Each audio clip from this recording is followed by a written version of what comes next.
This week, Dan Tentler, founder of the Phobos Group, comes on to talk about attack surface discovery and enumeration. Next up, Sumedh Thakar, CEO of Qualys, joins us to discuss digital transformation's impact on IT asset visibility. In the news, establishing confidence in IoT device security. How do we get there? The JBS hack, latest escalation of Russia-based aggression. Why vulnerability management is the key to stopping attacks, overcoming compliance issues in cloud computing. Attacks on a meat supplier came from Revel, the ransomware's most cutthroat gang, according to the news. WordPress plugins are responsible for 98% of all vulnerabilities. I think they mean in WordPress. All that and more on this episode of Paul's Security Weekly. This is Security Weekly, for security professionals, by security professionals. Broadcasting live from G-Unit Studios in Rhode Island, it's the show where exploits run wild, packets aren't the only things getting sniffed, and the cocktails flow steady. It's Paul's Security Weekly. When it comes to web app and API security, the choice is simple. You can choose Fastly's security solution that teams will actually use in full blocking mode, just like 90% of their customers. Or you can stick with costly options that you probably just turn off. You can get Fastly's all-in-one platform that protects apps everywhere they live, however they're built. Or departments can agree to disagree. You can go to securityweekly.com/Fastly to learn more. Or you can just wish you had. Cybercriminals are using social engineering loaded with urgency and fear to successfully prey on victims, your employees, or your customers. Protect your Office 365 email from today's most sophisticated attacks with Barracuda Email Threat Scanner. It's a free tool to help protect your business from these hard-to-detect attacks. The Barracuda Email Threat Scanner uses artificial intelligence to hunt and eliminate Office 365 email threats. Find the cybersecurity threats hiding in your Office 365 email right now. Get your free email threat scan at securityweekly.com/Barracuda. And welcome to the show. But first, let me introduce you to a man who finally figured out why he never looks good in pictures. It's his face. Mr. Paul Asadorian. Welcome to Paul's Security Weekly. It's episode number 697, recorded June 3rd, 2021, right here in G-Unit Studios in Rhode Island. To my left, the illustrious Mr. Larry Pesce. Where? Oh, hey. There he is. Well, hey, look, there I am. What's going on, dude? It's good to have you here in studio. I got this drink with this convenient little pour spout. Yeah. I didn't have glasses. We're drinking micheladas. It's my new favorite drink. I've never had one, and I'm like, sure, why not? Then I get the little sippy cup. Yeah. But how do you like it, though? Is it good? The sippy cup or the drink? The drink. It'll get you drunk. Yeah. That good, huh? Yeah. On the lines remotely, Mr. Tyler Robinson is here representing Tennessee tonight with his attire. Tennessee? I mean, I'm still on vacation. Arkansas. I actually forgot it was Thursday, to be very honest. I see what you wear on non-Thursdays now. It's very interesting attire. It's good to have you on, though. It's good to be here. Yes, Mr. Jeff Mann is on the lines remotely. Jeff, welcome. I feel like it's been a while. It's good to have you back, everyone. man. I missed you. Missed you guys too. There wasn't enough curmudgeon on the show. I can't muster up enough curmudgeon to compete with you, Jeff. I'll try to make up for it, especially given Dan's teaser of a topic in the show notes. Oh, good. Mr. Lee Neely is here with us remotely. Welcome, Lee. Good to be here. Enjoying that it didn't quite get to triple-digit temperatures today. It's hot, huh? Oof. Yeah. Oh, that's why Tyler's in the wife beater. It's hot. I get it. Then it's hot in Tennessee. It's hot in Tennessee. Then it's acceptable. If you want to stay, if you want to stay in the loop, all things Security Weekly, please visit securityweekly.com/subscribe to subscribe on your favorite podcast catcher or our YouTube channel, or you can sign up for our mailing list, and you can join our Discord channel, or find us on Twitch. There's a lot of ors and ands in there, but securityweekly.com/subscribe will get you there to engage with Security Weekly. We are also ecstatic to announce, is that the replacement for More Than Happy now? It's been replaced. We are ecstatic now to announce that Security Weekly Unlocked will be held in person this December 5th through the 8th at the Hilton Lake Buena Vista. Call for presentations and early registration for Security Weekly listeners is open now. You can go to securityweekly.com/unlocked to submit your presentation and register for the early registration price before it expires. I don't know what that price is, but it's early, so therefore it must be good. On the CFP, how about war stories? Are they permitted? Absolutely. Yeah. Absolutely. They're encouraged, in fact. Yeah. All right. With us this evening is Dan Tentler, the executive founder of Phobos Group, a boutique information services and product company focused on shifting the Overton window from compliance to actual measurable security. Dan, it's nice to have you on the show. Hi, thank you for having me. It's nice to be here. I can't believe it's been this long since you've never been on the show before, have you? I have never been on the show. I've been like pressed up against the bulletproof glass for like 10 years watching it and saying, look at all the cool kids doing cool kid stuff. I'm just out here trying not to get shot. Dan and I have at least graced the stage together at DEF CON. Yeah. Once. Oh, yeah. So. I believe, if I recall correctly, there was a mason jar of apple-flavored moonshine and a cloak involved. Yes, there was. That's how all good times start with, Larry. And the sad part is we took donations for pancreatic cancer research, and one of the gentlemen came up and said, hey, will you take casino chips for donations? And I'm like, shit, it's all money. Like, those 2 chips are still in my bag. Oh, oops. Yeah. Oops. They don't earn interest, you know. No, Larry. I know they don't. Were they hundies? That one of them was. Oh, boy. Yeah. Like, I got beer money in Vegas next time I go. Yeah. Well, Dan, given that you have not been on the show before, I'd like to for you to tell us about how you got your start in information security.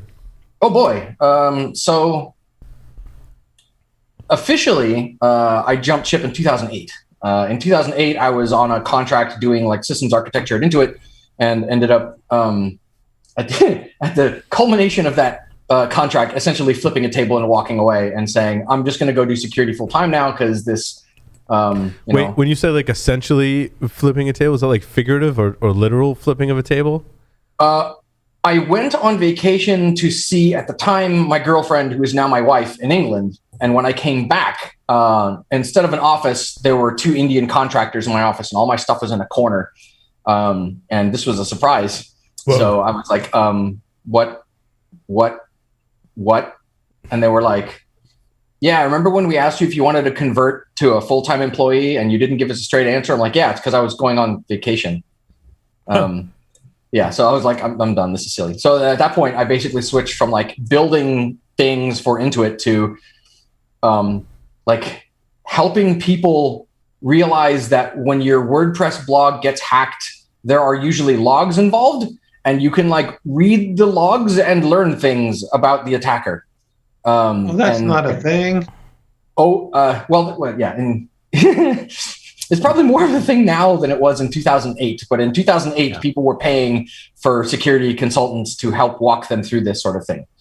And then it was this sort of like blind man groping around in the dark kind of thing, trying to figure out like, what can I do that I'm good at in terms of like freelancing, and ended up doing onesie twosie little pen tests and growing stuff here and there. And then taking on larger contracts. And then at some point getting invited to be part of startups. So, shenanigans on Twitter tended to help quite a lot. Like going on like what ended up being called Showdown Safaris was like a pretty amusing thing to do at like 4 a.m. I got a lot more attention than I ever thought that it would. And I imagine that it contributed a lot to why people pay attention to me at all. But it made for some interesting conference talks. That was fun. Like having the FBI approach me at TourCon and ask me how viable actually is it that people can just get into red light or like intersection red lights, like traffic lights, and start messing with traffic lights. And I'm like, well, it depends on how targeted you want to be. And he was like, can you track me going across the United States if I were to go on a road trip? And I'm like, yes, but I have to give you like 4 cities in the United States, and you have to magically teleport between them because the number of systems that I found is so small that they only exist. There's like 4 in Louisiana and like 1 somewhere on the West Coast. Like it's not prevalent necessarily, but like getting an idea of, yeah, these are like 2 or 4 units that get installed into like a rack on the side of the road that have just telnet open. And if they didn't do the networking correctly, that box is just on the internet, and you can telnet into it and mess around with traffic lights over telnet. Here, let me show you. Yeah. It's been a while since I found them, but like, I think after the FBI came to see me about it, and after several other security researchers made a big deal about it on Twitter, they started to sort of dwindle. I haven't looked for any in quite a while, but like, I'd have to go back into one of my slide decks and find the example slide, because the way you fingerprint these things is you look at the text, right? You can get into one and you can get what the banner looks like, or what like the first, because these things are like, old school Cisco's, you telnet into them and it'd give you like bad ANSI art. Mm-hmm. It was the same thing with these. It would give you like a corporate logo, and you could use that because it's just text, right? You could use that as a search parameter and say, go to Shodan and say everything on port 23 that has these characters in the telnet banner, and you just traffic lights. I could just listen to you talk all night, Dan. I feel like you were involved in the security community before 2008, though. Yeah, I was. I think my first DEF CON was DEF CON 16, and that must have been 2004 or something. But yeah, so like it took me a while to realize that security was like an actual job. Like, I didn't know. I just thought it was like people who were sysadmins or systems architects that were just like really nerdy about security. So I kept applying for jobs as like an IT guy with like a heavy emphasis on security, and never got hired anywhere because that's not what they cared about. Like, it didn't dawn on me until later that like security was its own profession and not just like a flavor of sysadmin.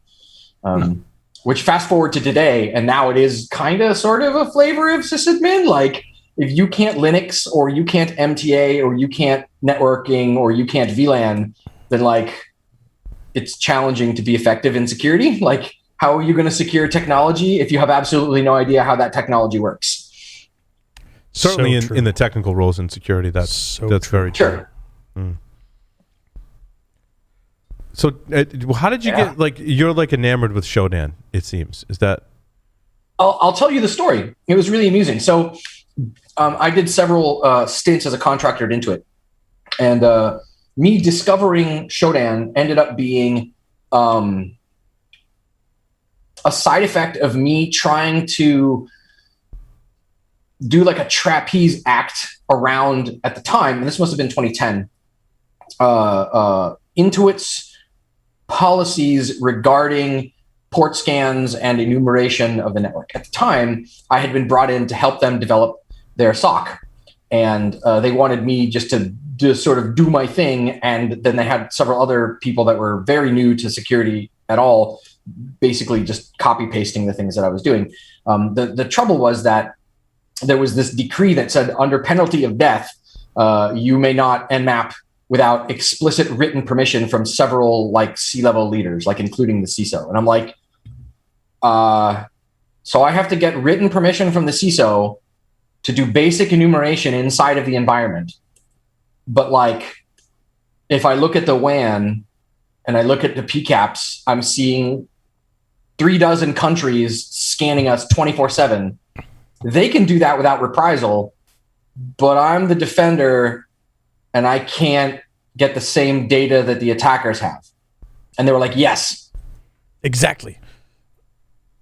Okay. So like, I wasn't doing CTFs then, but like now, like in retrospect, I'm like, okay, so this is basically a CTF. I have to figure out how I can invent sort of creative articulation or come up with language to give myself a defensible position whereby like somehow I have gotten this data, and the only possible way to have gotten this data is to have done a port scan, but there is no actual evidence that I have done a port scan. How did I do the thing? Do they care about how I got from point A to point B? Will they flip out about it? Or will they only care if they see, like, God, what was it at the time? It wasn't Tripwire. It was an IDS. It started with an S. I don't remember Snort? what. They're gone now. Snort? So no, not Snort. It was something else. There were appliances. There were white appliances, like white 2U appliances. I forget what they were Dragon? Wasn't Dragon. Net No, Ranger? it's Dragon. Source or Sense or I don't remember. It's been a while. I have been trying to actively pickle my brain, but yeah, I forget what they were called. Suricata. Anyhow. No, it wasn't Suricata. It wasn't a software project. It was like some vendor that sold hardware that got folded into some other vendor later. But like, Was that what Cisco called Net Ranger back in the day? Or this is after that? It'll come to me in like half an hour. Yeah, no worry. I thought it was fun to go down memory lane though. Yeah. But yeah, until so like, the end of the interview, clock is running. Yeah. Yeah. But Oh, did we have actual topics we were going to talk about? I was just having fun listening to Dan. well, I guess the topic in general is like enumerating attack surfaces that are publicly exposed, which this technically qualifies as. Because like the idea was that like I'm faced with this bizarre sort of contrarian position of like my job title is I should go find bad guys. I should do threat hunting. It was before they called it threat hunting. But I am crippled because I am unable to use the commonplace tools that anyone would use to even get an idea of what the equipment that I need to try to secure actually is. So how do I get an idea of what there is and what bad guys would go for if I'm not allowed to scan? And the rules... Dan, who says you're not allowed to scan? I mean, lots of people scan the internet. Oh no! Well, so the story was that I was in the socket Intuit, and the parameters of my job at Intuit. Their policy was you couldn't scan. Yes, exactly. They were like, we have a guillotine, and if you scan anything without permission, we put you in the guillotine. I'm like, okay, that's weird, but okay. So, I don't remember how I discovered it, but I discovered Shodan, and it was like this search engine that scans the internet. So I just started plugging into its publicly accessible ranges, and just the scroll. Holy crap, the scroll. And I'm like, you guys, maybe you should let the blue team scan things, because like, do you have any idea what is flapping around on the, like, dozens and dozens of like developer boxes that were in a DMZ with like a firewall hole poked in, and it was just, I call it naked Tomcat, like completely unconfigured Tomcat. Like manager will get you in, and then there's Metasploit payloads, and just, yeah. And it dozens. And I'm like, dude, you guys. And they were like, you didn't scan. I'm like, no, I didn't scan. I used a search engine. And they're like, wait, what? You found this in a search engine? And I'm like, yeah, maybe we should like revise the policy. Yeah, maybe we should unfuck this. Yeah. And then at that point I was like, holy shit, what else am I going to find? And then it just went. Now, fast forward to today, there's so many search engines to find all that stuff. And the irony is the search engine Dan used was called Show Dan. The irony's not lost on me. It has been an interesting trajectory, having like 3/4 of the people that talk to me about Shodan believe that I am its author, or that it was invented either for me or by me because of exactly that sentiment. It is Shodan. And it's like, no, Shodan is a video game character. John Matherly is the guy. He was in San Diego for a while, and when I met him, he was working for a company that ended up being one of my customers at the time. But I met the guy. He's a really, really nice guy, really smart dude, but he moved to Austin several years ago. But yeah, so it was interesting having that guy in town. I could like give him feature requests, and there's a bunch of stuff on that site now that's there pretty much because I was begging him to help me write code, and you don't want me to write code. I'm not a dev. But yeah, at the time, this was before. Was John like, hey, I gotta show Dan this? No, I think he came up with it before we'd met, but like it'd be an interesting thing to retcon that story, and then have him contend with having to like deal with people asking him questions about it. And now there's a whole category around what we call attack surface management. That's right. Yep. And there's like five companies, of which Phobos Group is one, that make a product that does this sort of stuff. More like 12, but really, wow. Yeah, we tested 9 out of the 12, I think. in our first labs product review. Neat. So what actually qualifies it to be an attack surface management product? Like, is something like URL scan, is that considered attack management? Like, how does that classification happen? I think conceptually it's like something that tries its best to discover all of the surfaces of a business that are publicly accessible, and then makes some assessment of how scary the findings are. And does that include scanning and looking for things that get exposed, or is it simply what is provided by the company, things like similar to Shodan where it is actually just doing scans? Are they looking at S3 buckets? Just trying to kind of define that so we can talk about a couple interesting aspects of what these products have kind of brought to bear. It's a mixed bag. Like ours, Orbital, we try and find, we stepped off the beaten path, right? So like, pick a security tool. It doesn't matter what tool it is or what department it's in or what it does. Pick a tool.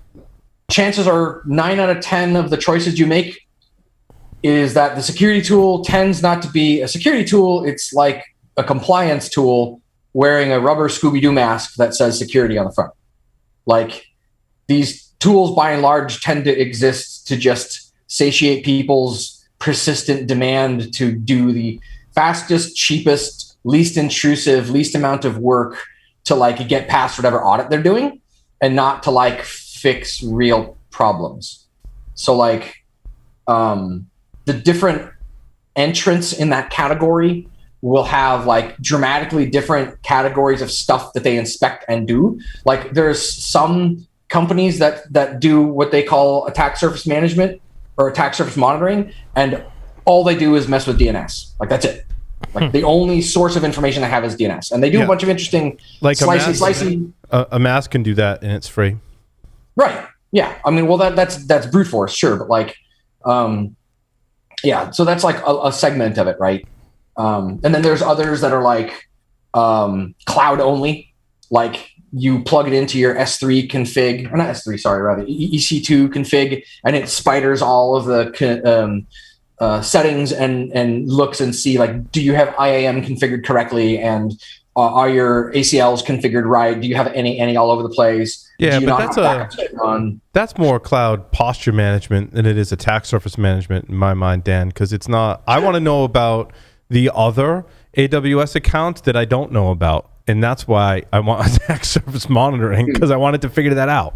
Yeah. Well, so conceptually, so like our position on it is, if you're a security organization and you're offering services to customers, and you're not like, especially if you're doing like pen test or red team, if you're offering pen test and red team services and you're not showing your customers what real bad guys are actually doing in real life to victims, you're doing a bit of a disservice, because by and large, again, like most people get pen tests because somebody is twisting their arm to get one, not because they want to get one or because they're interested in the results or that they want to secure their infrastructure. Most people get a pen test. We're going to talk PCI.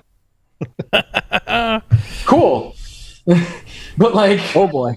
yeah, these things do not measurably impact security. And like, you guys have heard of Thinkst, right? Mm-hmm. Yeah. Okay, so like, did you see Adrian and Haroon's talk from the Virus Bulletin 2019 keynote? Adrian, if you're listening, I did. So the TLDR is like, essentially it's the title of the talk is the security products. I think it's security products or security companies we deserve.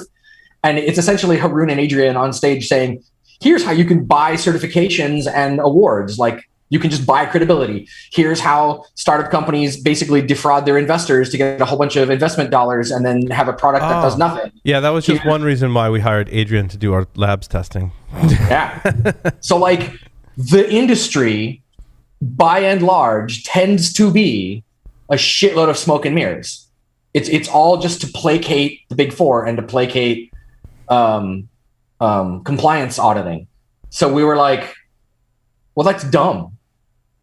Like, that's just stupid. Like, we got like let's look at Colonial Pipeline, right? Because let's beat up on those guys some more. My God. Like when they made the news, I started looking at their perimeter and I found like IIS 8.5 and IIS 7 publicly exposed, and then a couple of other things. I'd have to go back and find my Twitter thread, but I had some screenshots of stuff. Like they had weird products I'd never heard of that were like, one of the fun things you can do is like look at a thing that is a website or like an appliance or a tool or whatever it is, find the like copyright dates on there, and the copyright dates will give you a really good indicator of when the last time it was patched. So if you're looking at a thing and the thing says copyright 2013, chances are pretty good you can shell it if you want, right? And that's also if you guys familiar with the term telegraphing? Mm-hmm. It telegraphs things. So if they have shit on the perimeter that's like almost 10 years old, it telegraphs the fact that they're okay with things on their perimeter being 10 years old, and that the chances are really good that their LAN is way worse than their WAN. Because if their WAN is supposed to be like stuff that's been hardened and or made safe because it's publicly exposed, then like what monsters lurk in the deep of their LAN? So like when you find IIS 7 and 8.5 on their perimeter, what on earth is going on in their LAN? So like when you find that and you find like leaked credentials and other things of that nature, like Nessus won't show that to you. Like Nexpose won't tell you that that's a problem. Like every other security tool is dependent on MITRE, like in its entirety. Like if CVEs went away, all of these tools would break, right? So like the other interesting thing to consider is how strong is your security posture if the only things that you're tracking are known bugs? Are you looking at stuff that is unknown? And you're going to say, but Vis, how do you know the unknown? And I'm like, well, I got a 2.2 terabyte database of credentials, 1,000 of which are for your domain, and you have OA over here with no 2FA. So if I just Monkey Island those two together, how many of those creds work? All I need is one. Dan, I think you're a little unfair to the VM market. I think it's a little better. I think in your example of IIS 6 and 7, it would find that stuff. But where I think there's a huge gap, right, between attack surface management and the gap that ASM fills is if I don't know that I have IIS-7 hanging out there, my VM scanner isn't going to scan it, and it's not going to tell me about it, right? Right. And well, the other thing to contend with is, have you ever used Qualys ever? Officially or unofficially? It doesn't matter. My question is, do you find a 600-page report an enjoyable thing to deal with? Or when you get a 40-meg PDF out of your security tool, do you groan and say, fuck, and pour more rum into your mug? Because I'm in the second camp. I don't have 2 business days to read a 600-page report that's largely copy pasta of how to fix cross-site scripting over and over and over and over and over again. Well, to be fair, Vis, I'm with you on a lot of what you're saying in terms of these exercises that many companies do because compliance makes them do it, and they don't really care. It's not that they don't care; they just don't want to pay more than they have to for something that they don't understand and don't get any use out of. But they're also approaching this from the perspective of these tools are what they're relying on to discover things. And I would wholeheartedly state that that's a misuse of those tools and certainly not what PCI ever intended. So what do you say to those companies that are relying on these scan engines of the various ilk to know anything that's going on in their network exclusively? In my experience, there seem to be sort of 3 camps of folks that you can find that tend to be like on the blue team side of things. There's the one camp that I love to beat up on, which are the people that, like Sony Pictures is squarely in this camp, right? Like when they got popped in, when 2012, 2013, something like that, when that thing happened with Sony Pictures, their org chart was one of the things that got leaked. And their org chart for the security department was CISO, several VPs, several managers, several more managers, and 2 analysts with hands on keyboard. And they had like a $10+ million annual security budget. And the the 2 analysts were getting moderate salaries, but like all of that budget turned into bonuses for that management structure. So like those people got popped. Well, I spent like a week and a half going over the leak data because I managed to get a copy of it, which is one of the times the FBI showed up to my house. Only one. Yeah, well, so far it's only been one, but it hasn't Did they stopped show them up to your house? They've tracked you down in other places. Well, the way I understand it worked was that apparently if you're wealthy enough, you can just direct the FBI. And Sony Pictures did. And they were like, hey, there's this guy who's making us look bad in the press. Can you go talk to him, please? So Yikes. that was colorful. But the dump of data showed that they had like the vast majority of passwords that were in that leak data were like all caps, 6 characters, no numbers. So like the things that they were doing, well, there were artifacts in the leak data that telegraphed what their internal security posture was. And then of course, Shodan showed us even more, but like it was trivial to assert that they weren't using 2FA. They had terrible practices. They had horrible password security policies. Like they were doing arguably less than what had been mandated in even like Sarbanes-Oxley. So they're just another example of a shop that does as little as they can get away with, which tends to be even less than what they're legally required to do. So that's like, we'll call that Camp A, right? The first camp. Can you give them a score, Dan? Like on a scale of 1 to 10? Aren't there companies that do that? How many companies do that? I said, aren't there companies that do that? Oh, I was aren't being there? facetious, yes. Like, do you think you can assign a score about what and base that on what you can find externally? Oh, yes. Oh, yeah. I can. Well, I think the term is where there's smoke, there's fire, right? So, like, if they have PHP MyAdmin on their WAN and the scan for that IP results in, like, it's a Fortinet login on port 80 that redirects to 443, and then 8443 is a hole poked using NAT to some internal host with PHP MyAdmin, and, like, you can admin your way into their firewall. Well, if their firewall is the secure thing on their network, then what else is there gonna be? Because I mean, but what if? Well, I'll play devil's advocate. What if that's just like one department in your organization that is running rogue and standing up firewalls and leaving the password admin? Cool. So, like, in this example, I'll be, what was it? The dark side ransomware gang. I don't care.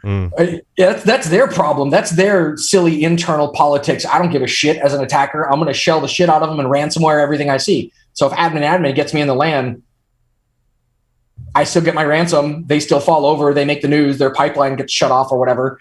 But like, back to my point of like, if you're not telling your customers what real bad guys are doing and how real bad guys are getting in, and your entire business model is just doing like a stencil with spray paint to hit only the points on the map where one of the big four is going to look when they come in to do the audit, then you're doing a disservice to your customers, because yes, maybe you're helping them get past their audits, but you're functionally not helping them at all with security in any way, shape, or form. So like, it doesn't matter if it's a rogue department standing up firewalls and poking holes in the WAN. Like, it's at the end of the day, there's going to be somebody that is the throat to choke in the company, right? So it's going to be like the CISO or the head of IT or the CIO or the CTO or whoever is the leadership person that is in charge of all of those subordinate people. So if you have somebody in charge, like, and I can't speak to this person's technical expertise, but like the lady who was the CISO at Equifax when they got popped, when people started looking into her, it turns out that she was like a music major. And people were like, no, you shouldn't condescend to people that have weird backgrounds because, that doesn't necessarily mean that they aren't technical. And it's like, okay, cool. That's a fair point. But like, does a music major have enough technical chops to like lead the security team at a place like Equifax? How much technical chops do you need to lead a security team at that level, though, Dan? I don't think. I personally believe you don't. I mean, I think leadership and a certain level of understanding of technical concepts is required. I think, in the medical field, everyone going in has to take a class on terminology to be familiar with some of that terminology. That doesn't mean that everyone goes in as a brain surgeon either. That's true, but the people that are doing the brain surgery aren't the people that run the hospital. Yes. If you like, I guess to rephrase your question, it's like saying, I'm going to buy a NASCAR, or I'm going to buy a NASCAR team, and I'm going to buy a car, and I'm going to have this whole thing under me. But I've never seen a car before. I don't know what an engine is. I've never driven in a car. I don't know what a road is. So like, can I as a leader be expected to make informed decisions if I don't even understand the basics surrounding the environment that I'm supposed to manage? Like for example, I'm not a paleontologist. I should not run a museum. I don't know the first thing about digging up dinosaur bones. So like, if I were to go manage the Natural History Museum in London, I would do a completely shit job, and I would cause all sorts of problems because I have no fucking clue what I'm doing. But like, for some reason, this is okay in security. We're okay with people who have no fucking idea at all being in charge in security. So like, we look at the news, and every week there is some major hack or major problem or major exploit, or like everything's burning down all the time. So you got to ask yourself, like, we've been doing this thing for 20 years, 25 years now, which is like, just take somebody, smack a tie on them, and stick them in charge. Oh shit, the building burned down. Well, maybe we should stop taking random people off the street, sticking ties on them and putting them in charge. Maybe we should like put somebody that knows what they're doing up there. So I guess that's my point, is like, obviously what we have been doing hasn't been working, because it feels like security is not getting better. It feels like more companies are burning down, and more companies are getting ransomware, and more companies are getting hacked. So like, maybe we should change our approach. Do you think it's because they don't know about the exposures to their organization? They haven't worked hard enough to find them, or like they just can't convince management that it's important, or it's all a the mixed above? bag. Right? It's a mixed bag, and I'll tell you why. So at a previous place before Phobos Group, we had a customer that they were in finance, and they were a software dev shop, and they wrote a stock trading platform, or they contributed code to a stock trading platform. Because of FINRA and FISMA, because of the regulatory bodies that they had to report to, they were, and you're going to love this, and unless you already know, then you may only chuckle. They explicitly had us work through their lawyers and made the relationship between us and them be attorney-client privilege, because if we were to have turned in findings to the technical staff at the company, they would have been forced to do a bunch of disclosures to FINRA and FISMA. And they would have suffered fines and problems, because apparently the regulatory bodies that govern financial organizations make no differentiation between something like a red team and an actual breach. So they were of the position of, and I literally mean this, don't tell us shit. We don't want to know. Don't say anything. If you find bugs, don't say shit. Tell the lawyers. So like, depending on what vertical you're in, you've probably heard the term, I'm sure you have, you've been in security way longer than me. You've heard the term perverse incentives. Mm-hmm. Yeah, that's what we're talking about. That's the crux of everything. It's that if you're a CISO of a publicly traded company, you are not graded and judged on how well you do your job. You are graded and judged on, can you deflect problems in your position that would cause a negative impact to the stock price. Yeah, and if de-risking it is not necessarily ignoring it. Those are different things. Granted, but in practice, like if you're an incoming CISO and you get the talk where they say, look, we're going to give you a $2 million golden parachute, but all you got to do is just sit on your hands for 2 years and do nothing. Then you can roll out of here, collect your, golden parachute bonus, and the next one can roll in.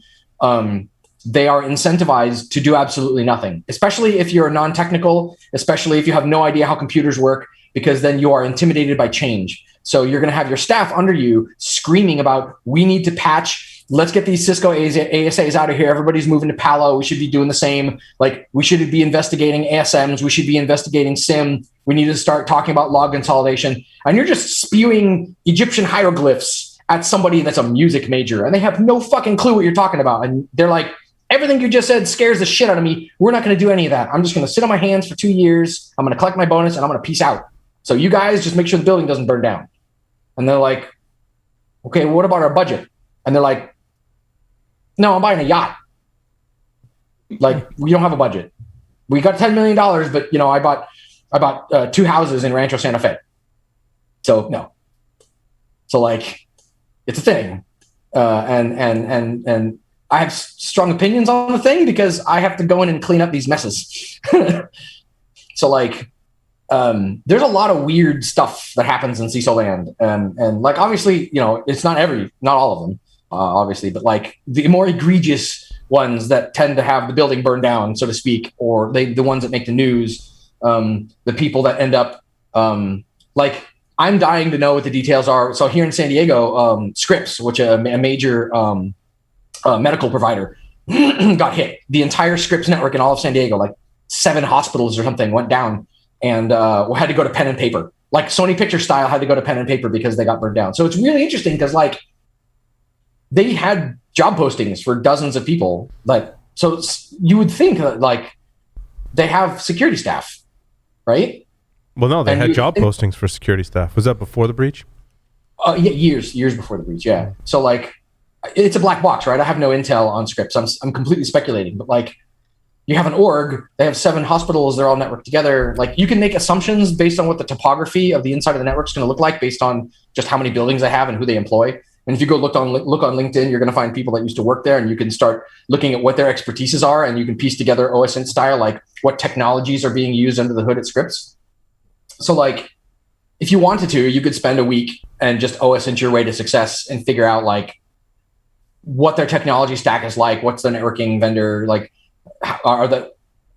what security technologies are they using, if any, and you can start to sort of shed some light on stuff by process of elimination that way. But like, for them to get like steamrolled that bad that they had to go to pen and paper, and so far as I can tell, they're still on pen and paper, and it's been like 2 months now. Like, how bad did it have to be in there? Because the way I understand that these ransomware groups work is they will get shell and they will hang around inside the network for a while, and then they will make an active decision on whether or not they want to detonate ransomware. And then the RE Evil guys actually released an interview with the press last month, I want to say, where they said, we actively target companies that have cyber insurance because we know that they will tap their cyber insurance to pay out for the ransomware costs. And we have a much higher degree of success in getting a payday if we hit a company that is insured, because they'll just tap their insurance. And then they said, once they do that, then they go after the insurance company, and they hit the insurance company the same way because they know the insurance company obviously has money. So like, if you think about it from the blue team side of things, for a ransomware team to be successful in that setup, you have to have an attacker break into your network, move around inside laterally, investigate, do a bunch of reconnaissance, maintain access to whatever implants and payloads they're using for some period of time, and then make a decision of, should we pull the trigger to ransomware this organization or not? So like, what does your security program have to look like for that to be unnoticed? What security program? Exactly. That's what I mean. That's exactly my point, is like, there are organizations that will take a $10 million security budget, slice it up into bonuses for the executive staff and the leadership, and give peanuts to the analysts at the bottom and tell them that there's no raises and no budget to buy tools or do anything. So the people at the bottom. Sorry? I guess, so do you think that like some of the answer to, I guess, some of these problems, there's obviously a lot of problems in the industry, right? you think some of the answer is a blend of more budget or more people or different technology stacks, or are we just still missing fundamentals? Like, where do we start to address this kind of top-down approach? There's a lot of places that do have good top-down leadership and some very smart CISOs, but how do we, as a whole, we're seeing ransomware at many great companies. How do we fix this at a bigger thing? Is the attack surface management, is that a good starting point for people? Do you think getting some of the fundamentals and looking for what assets, like where is your approach or your thought process of how we start to address these? I'd say there's multiple moving pieces. I want to say it's a trifecta. I think there's three bits, and you got to get them all at once, like tripod style. So like that when there's smoke, there's fire. If there's IIS 7 and 8.5 on your perimeter, there's problems. Like you can stop there and remediate those right away. The other one is having competent leadership that has an idea of what the risks are involved. So like if you tell a music major, hey, we have operating systems that are attached to the perimeter that are in a DMZ in our data center that are more than 10 years old and will never be patched by Microsoft. These are, to some degree, they could be considered an existential threat. Like if somebody breaks into this thing, it hasn't been rebooted in 4 years. If you get into the Windows Server 2008 R2 box that hasn't been rebooted in 4 years and Mimikatz that thing, you have a mountain of credentials and it's game over. Like that's it. That's the end of the assessment. You're done. Like you have DA almost certainly. So like, you have some. My position is that you have to have some technical competency to lead a technical team. Like I'm willing to bet that the days of like random Ivy League graduate who has absolutely no experience whatsoever becoming in charge of security are over, because people are tired of that person not knowing what to do when someone like us comes to them and says, so we found Windows XP on your WAN, and it appears to be somebody running a desktop, like a physical computer in your office running Windows XP, that somebody poked a hole in the firewall over, and apparently none of your security staff and none of your IT staff are aware at all. Like for that finding to be communicated to leadership, and leadership having no idea what to do with it, is a big problem. Like leadership's job is to make decisions, and if they are not informed enough to make decisions, they're probably not the right leader, right? Like, shouldn't they rely on their team to get the answer if they don't understand? Or is there a it sounds like, Dan, there's a line, there's a minimum body of knowledge that needs to be in place. Absolutely. Like I'm not saying that you need to be able to read assembly. Yeah. I'm saying that like if I tell you have XP on your WAN and you don't like manufacture a perfectly geometrically accurate cube of diamond from your asshole at that moment, you're not the right person to be in charge. Sorry. Wow. Like that's just the thing. If you're not producing gemstones with your butthole in sheer terror of being told that your 2021 perimeter has XP on it, like that's bad. So like at the very, very least, like you have to be able to make decisions. And if you can't make those decisions, then you're not a good security leader in that regard. So like that's one big problem. And that's probably one of the biggest ones. The other one is perverse incentives, where 9 out of 10 places, generally speaking, will only do the absolute bare minimum that they are legally required to do, and usually less if they can get away with it, to pass their audits and nothing else. I have seen people who have AVP titles or security management or security leadership titles, largely again in finance organizations, whose entire job is curating a mountain of Excel spreadsheets and Word documents in an effort to like appease auditors when they come by. So the security department doesn't actually do any security. It's all just document management and policy review. They manage a Confluence wiki with several thousand pages of very meticulously outlined corporate policies, none of which are actually enforced in the real world. But when KPMG or EY or whoever is going to come by to do your audit, that's what they look at. Sarbanes-Oxley, in large part, is, do you have a corporate policy, and are you doing what you say you're doing in your corporate policy? So what they'll do is they'll put, like, a story I really like to tell about a thing I got to witness in real life was a finance organization who they claimed they had, you remember NetWitness? like way back when, those appliances, I think they still make them. Like it's RSA NetWitness now, but before it was like before RSA bought them. Yes. Yeah. So NetWitness was a really, really cool tool, and I never got a chance to mess with it. And I had friends at the time who were working at Qualcomm, and Qualcomm had this thing deployed, and they were telling me these juicy stories about how NetWitness could, if you gave it enough PCAP data, presuming that like all your LAN WAN data is going across this backbone, and you have like something silly like InfiniBand or some really, really fast link to capture everything across all the segments, and something like an Isilon. I guess that was at the time, that was the thing. If you were like super wealthy, you'd have like a stack of Isilons all running InfiniBand 40 gig, and then you'd have like NetWitness at the top of that rack with a card in it that did InfiniBand 40 gig. And then you had this ridiculous setup where like all the packets flowed into the Isilons, and NetWitness had read access to all of that. So you could just be like, do the thing. And it would like, I've never seen this in person, but it is advertised to do this, that if somebody makes a Skype call, NetWitness will reassemble the Skype call out of the PCAPs and give you side-by-side video and audio of the call. And that was like, at the time, this was, I don't know, 2009. No, I mean, well, I learned about NetWitness, back then, but like, this must have been 2011 or something like that. 2013, something like that.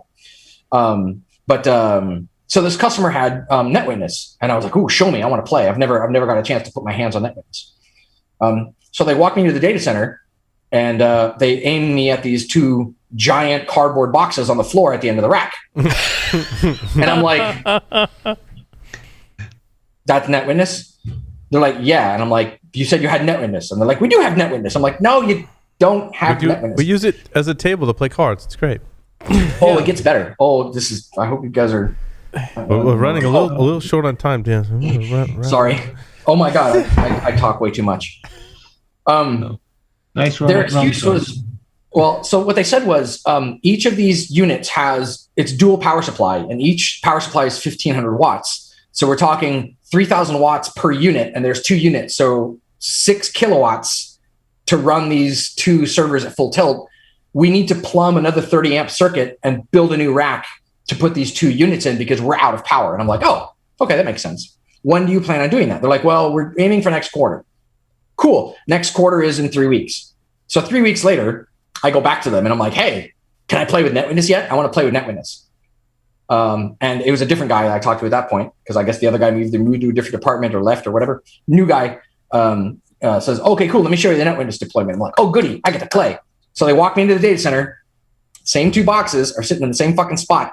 And I'm like, really? And he's like, so there's power considerations. And I'm like, go on. Let me guess, next quarter. So these are, huh? Let me guess, next quarter. These units have dual power supplies, and they're 3,000 watts each. And we have a power constraint, and we need to plumb a new circuit in and to put a new rack in. And I'm like, when's it going to happen? Next quarter. Okay, next quarter is in 3 months. So I went back 3 months later. Guess what happened? New guy? Same boxes, same location. Same story. Yep. And they skirted, and that's what they told KPMG when KPMG came. And KPMG was like, oh, cool, that's fine. Were the boxes empty, or did they actually have stuff in them? Oh. It gets even better. They were still brand new in their shrink wrap. They'd never been taken out. And the only reason that they were able to get away with this was because the boxes still hadn't been opened, and they had been paying $80,000 a year to re-up the licenses every year for like 3 or 4 years running to get away with this scam. So when the auditors said, I don't believe you, show me on paper that this is legit, they could say, look, 6 months ago, we bought a 12-month license. So we have a current license, we just haven't deployed the things. And that was enough to get KPMG off their backs for a year. And I'm like, this is why everything is burning down. This exact practice of they have figured out ways to scam their way through compliance and literally do nothing. So, and we wonder why everybody gets hacked inside out like a fucking gym sock. It's because they have figured out ways to do nothing. And here's me screaming, going, what the fuck do you people expect? Hey, Dan. You can't catch shit. The device you bought to catch the fucking bad guys is in a goddamn box. What are you doing? Dan, hey, Dan. Dan. Oh, I have a question. Oh, so you mentioned fire and buttholes, and I'm told that you are a chili pepper connoisseur. I manufacture and sell hot sauce that I call Nope sauce. That's awesome. Yeah. Is there I'd a love to give you particular some. kind of chili pepper that goes into your hot sauce, or do you not disclose the type Oh, of it's pepper? open source. If you go troll through my Twitter account far back enough, you'll see I have like whole threads of the manufacturing process. Like it's almost open source at this point. Like, I live in a suburb of San Diego, and where I live, apparently the soil is really bountiful, I guess, to peppers. They love it. So we have, let me think, black cobras, habaneros, something called a Mad Hatter, which I think is a form of habanero. Yep. A hot burrito, which I don't even know what it is yet. I'm going to look for that on Urban Dictionary. Same thing. Carolina Reapers, Trinidad Maruga Scorpions, 7-pot Brain Strain, Chiltepin, Thai, and then by volume, the biggest one is Manzano. We don't grow the Manzanos we're working on. We have like 5 or 6 Manzano plants, but they haven't gotten big enough to produce fruit yet. I have to go buy the Manzano. So the idea is like by volume, I'll buy essentially like a 5-gallon bucket of Manzanos. And then we cut them in half and deseed them and then chuck them in like a fermentation tank and we ferment them for 7 days. And then we'll pull that out, we'll drain off the brine, blitz it into paste, and then push it through like a food mill so that we get like a strained version.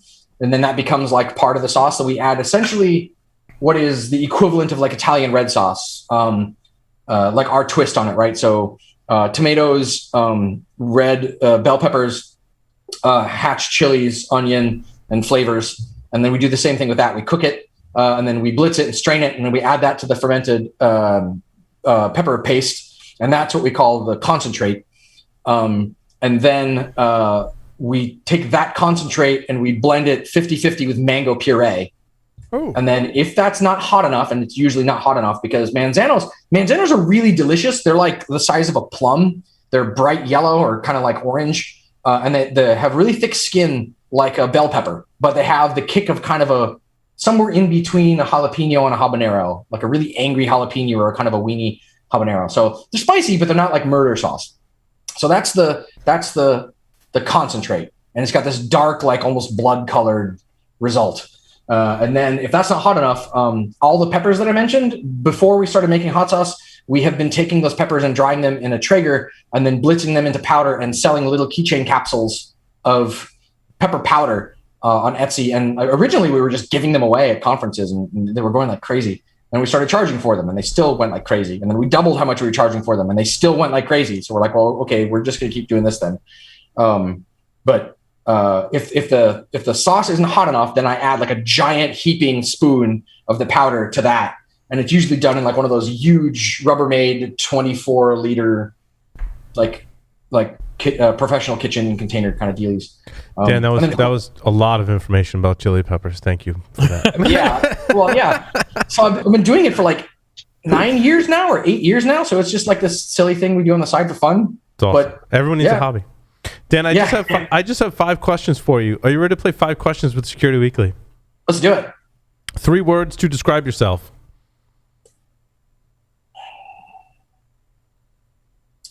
Overly caffeinated hacker. If you were a serial killer, what would be your weapon of choice? A hammer. If you wrote a book about yourself, what would the title be? What? What was the question? Your favorite hacker movie? Oh. Probably Antitrust. Oh. Choose 2 celebrities to be your parents. Alive, dead, fictional or otherwise. Wait, fictional or otherwise? No, alive, dead, fictional or otherwise. Oh. Celebrity. Oh, boy. I never understood what the otherwise was. But I think it'd be non-fictional. Isn't that alive or dead a person? Not necessarily. Oh, that's a tough one. Can I think about that? We'll go to the next one. There is no next one. That was the last one. Well, shit. Okay. It's the last one, so we force you into saying something silly. All right.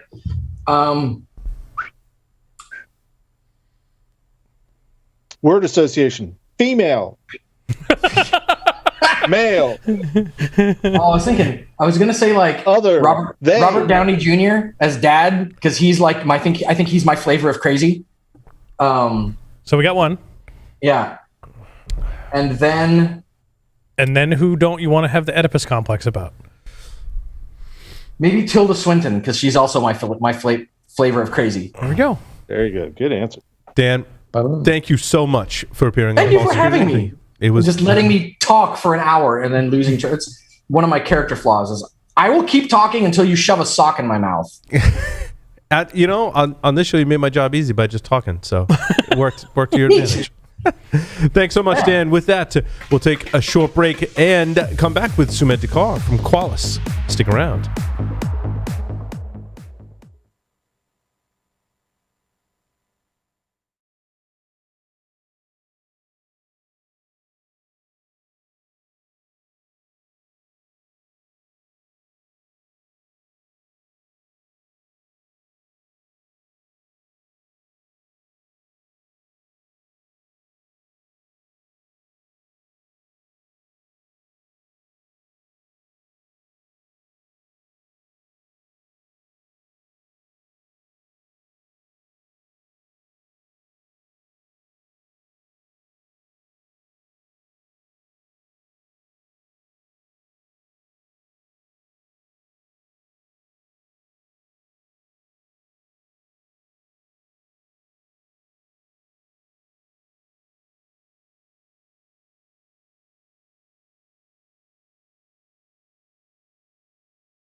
Keeping up with security issues across thousands of web assets without the right approach to web application security is a daunting task. Get ahead with web vulnerability scanning automation from NetSparker, a leader in dynamic and interactive application security testing, known for its ease of use and accurate results. Detect a wide range of vulnerabilities in all legacy and modern web applications, address security bugs at scale by automating the confirmation process, automatically prioritize vulnerabilities, and assign actionable tickets to the right developers in their native workflows for rapid remediation. For more information on how to scale application security with ease, visit securityweekly.com/NetSparker.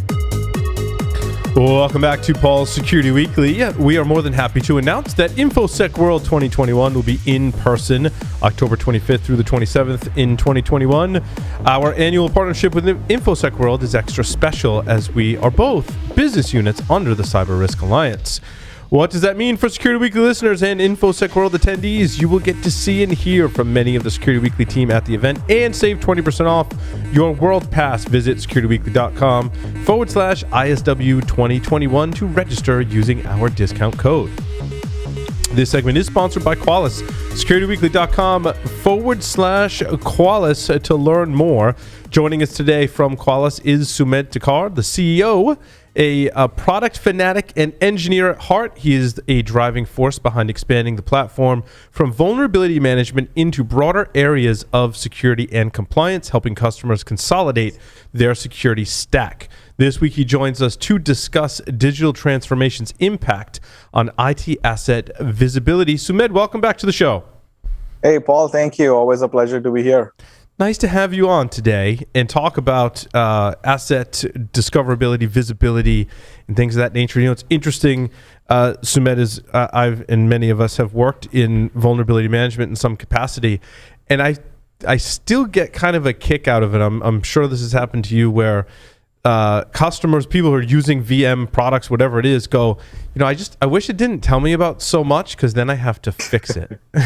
I think yeah, you know, the best product is the one that has tells you have no issues, right? Right.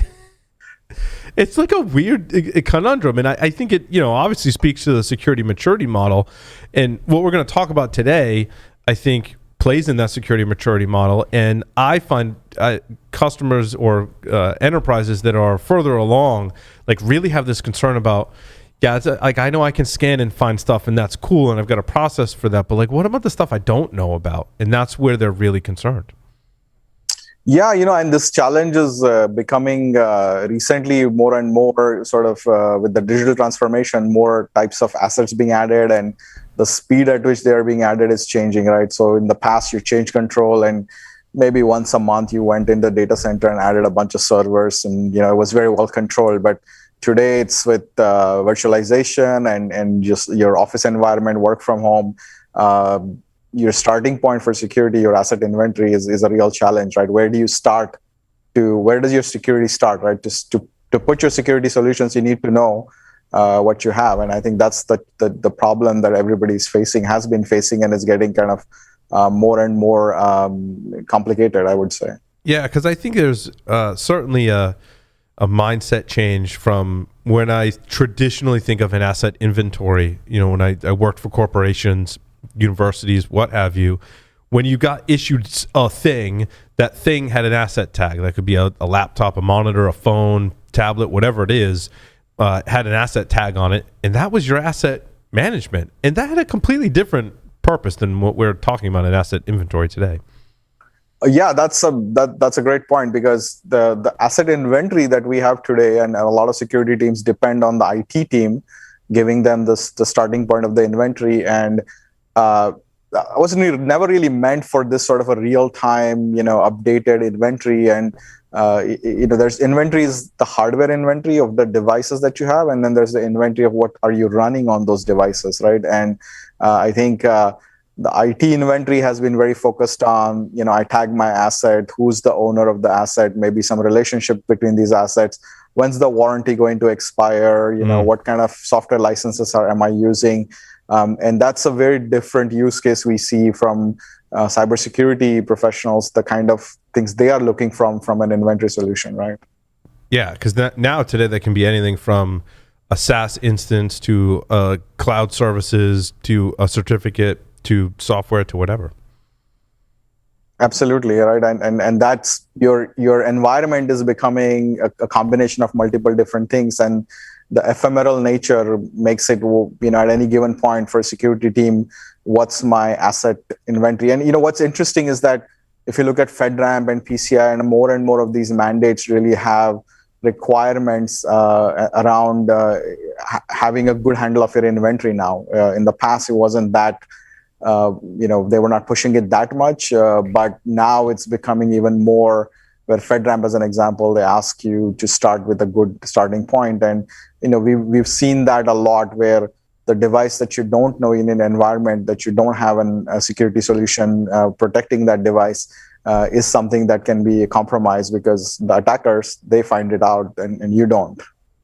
Yeah, I've often thought that sometimes the fact that I have something is a vulnerability. Like, I should not have that in my asset inventory ever, right?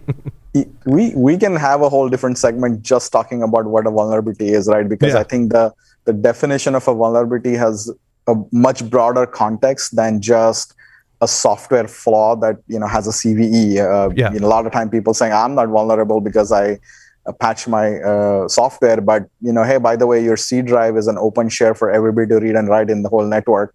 But that's not a vulnerability according to them. That's a configuration issue, right? And I think a vulnerability in the broader sense includes a lot of different things, and we saw recently with the FBI sent out the warning, people running TeamViewer on servers and desktops and using it for one purpose and just leaving it there. So now the TeamViewer software may not have a vulnerability, but just the fact that you're running that can cause a vulnerability in your environment where somebody else could use that to attack your network. And that's what one of the things you announced this week, right, is new capabilities. Because I believe, I won't speak for you, Sumedh, but you look at it beyond the CVE, and I think there's a lot of people still stuck in that perception that VM gives me visibility into all the CVEs, and I mean it's traditionally always been more than that after a certain point, right? And you're continuing to expand on that.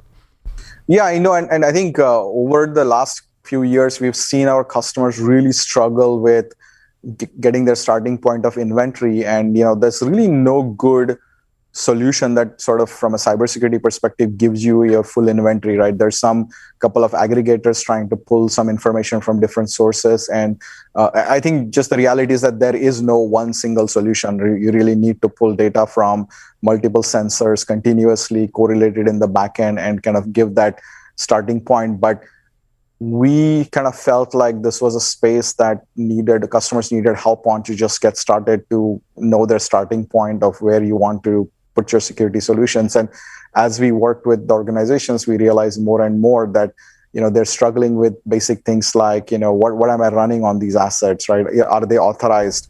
Is the software running on these assets authorized? So you kind of have a device itself is unauthorized, but you may have an authorized device that's running an unauthorized software, or you may have devices that are running but they're missing some of the critical software that should be there from a monitoring and an observability perspective.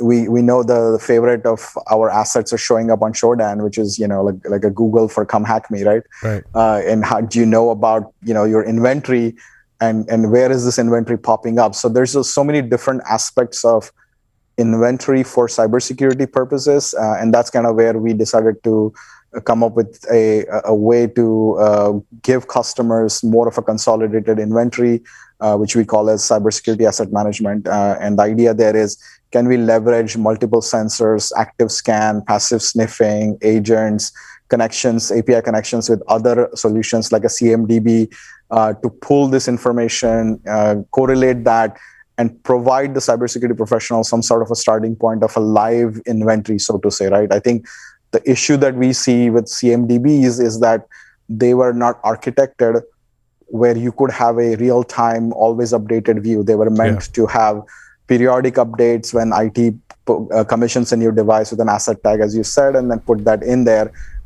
But of course, they have some useful information that needs to be aggregated. And that's where we feel like this is an interesting capability that we're looking for feedback from a lot of organizations, because this is an unsolved problem right now. And we need to kind of work together to figure out how can we have a good starting point? We are not missing assets, and we're not missing software that should not be there on these assets. Jeff? To be fair, Sumedh, and I'm not calling out Qualys specifically, but the perception that all the scans are all about the CVEs and finding software vulnerabilities, in my opinion, has largely come from the scan vendors over the years. Certain other ones I think of maybe before Qualys, but a lot of the problems in this industry are sort of self-sustained, if you ask me. Yeah, I think that's a maturity model, right? Software vulnerabilities are one of the key things that you need to fix. And I think over the last multiple years, organizations, because of compliance requirements, because of policies internally, have been getting better and better at focusing on fixing software-related vulnerabilities that have been known. I mean, we can write books about how there's vulnerabilities out there that are patchable, but have been out there for 3 years that are exploitable, and people haven't fixed those, right? But there are organizations that are continuing to do well in progressing in fixing things, and that's one of the things with VMDR. We have worked with our customers to give them a better way to patch the software vulnerabilities. And I think as that maturity is coming in, it's definitely time to start looking at the broader perspective, right? So good, you're patching vulnerabilities on devices that you know about, but do you know of all the devices out there? And are there other issues on the system that are beyond the software vulnerability that needs to be patched, right? Are there misconfigurations? Is there software that's running that should not be running, like a remote desktop on a server because an admin deployed it there for some purpose and then forgot to take it off, right?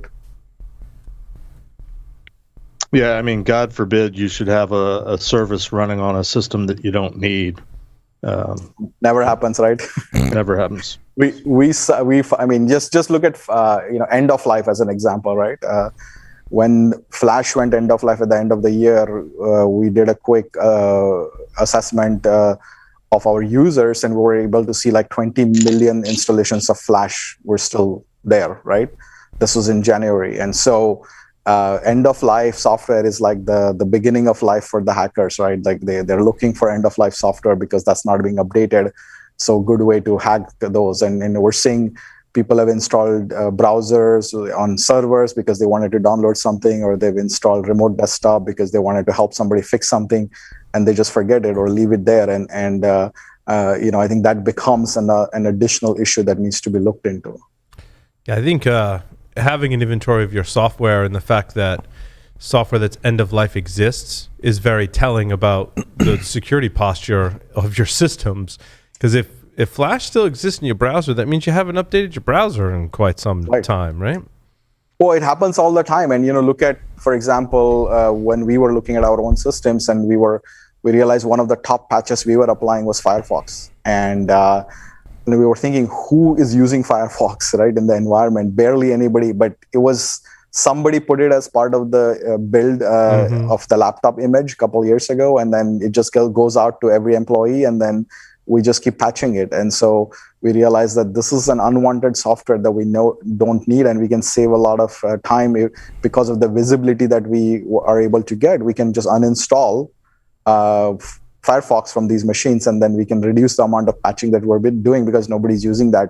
But that means that you need to have the visibility. Sorry, does that mean you're collecting usage data on applications as well? Is that in the platform? You can see how well used Firefox is? Yeah, so what we're doing is we're collecting the last time that software was used also, right? Gotcha. When was it installed? When was it used the last time? So that's important. I was just going to make that point that it's not also just about whether the software is installed. Is it actively being used on the systems is another data point that's critical, right? And this whole software inventory and hardware inventory in itself is a big area of data collection, analysis, correlation, totally outside of vulnerability management and configuration assessment, etc. That has the unintended I guess advantage additionally for business insights, right? So not just is an application being utilized correctly, but when you're talking about end-of-life hardware, you can make business decisions around the risk and how old devices are, whether those need a technical refresh, whether the entire organization as a whole can benefit from doing a technical refresh rather than doing, upgrades, patching. All of those things are insights that are very hard to get from a business analytical standpoint. Yeah, exactly. You need that data.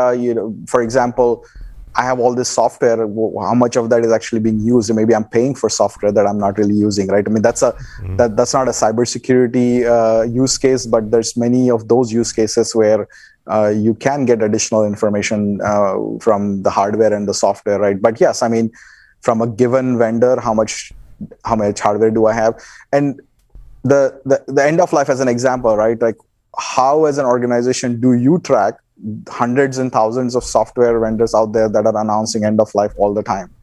So how do you track that? And so it starts to become the same kind of an issue that we had with vulnerability management, which is, how do I as an organization know all these vendors who are issuing advisories? How do I check that? And do I have a system? And that's essentially what we focused on, to say, well, we're going to go build a team and go out and collect all end-of-life information, bring that into the platform, and then provide a way for customers to check for end-of-life hardware, end-of-life software through a sort of a single pane of glass. So at least you start to get that visibility. Otherwise, as an organization, how can you go out and have people start to look at, hey, here's all my software, how much of this is end-of-life, as an example? Sumedh, there's a lot of great resources that can give you data about your external footprint. You mentioned Shodan earlier. My question is, and I've always wanted this, working with VM, products a lot, is like, why wouldn't someone just do an external vulnerability scan of all their known domains and IP addresses versus going out to Shodan? Like, what's the difference in your opinion? So it's the difference between what you know versus what everybody else knows, right? So organizations do external scans, and the key word that you use is known, right? So they think that these are my networks, so that's what I'm scanning, only to find out that domains have been spun up, or people have brought up instances in a new IP space that the IT team was not tracking. So it's not a one single solution, right? It is a combination. Of course, we have millions and millions of external scans that customers are doing what they think they know about. And then we're augmenting that now with saying that, hey, this thing is showing up on Shodan.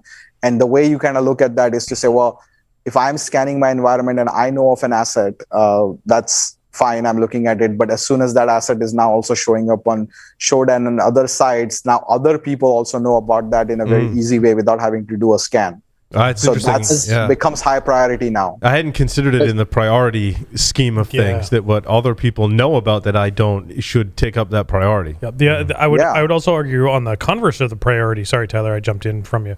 But if it's showing up on Shodan and you've decommissioned it. Yeah, wait, is it really decommissioned? Is it really decommissioned? And now you know it's decommissioned. Is it as much of a priority? So I would go further to say, you think you've decommissioned it. Yeah. Right? That was to Paul's point. It's still showing up. Yep. Yeah, but does that take into account like cloud stuff too, like where you're have things like expired domains or expired, say, cloud services where you may be able to take over like a subdomain? I think we talked about this on the webcast, Paul, where people forget about registered services or domain names that have CNAMEs pointed, and you can do a subdomain takeover. Those assets are assets that are typically, like you said, decommissioned, misconfigured, not thought about, not renewed, things that are outside of the common inventory control, or maybe prior to inventory or asset management. Does that take into account some of those? Well, see, this conversation itself brings up the point of how wide the scope of this thing is, right?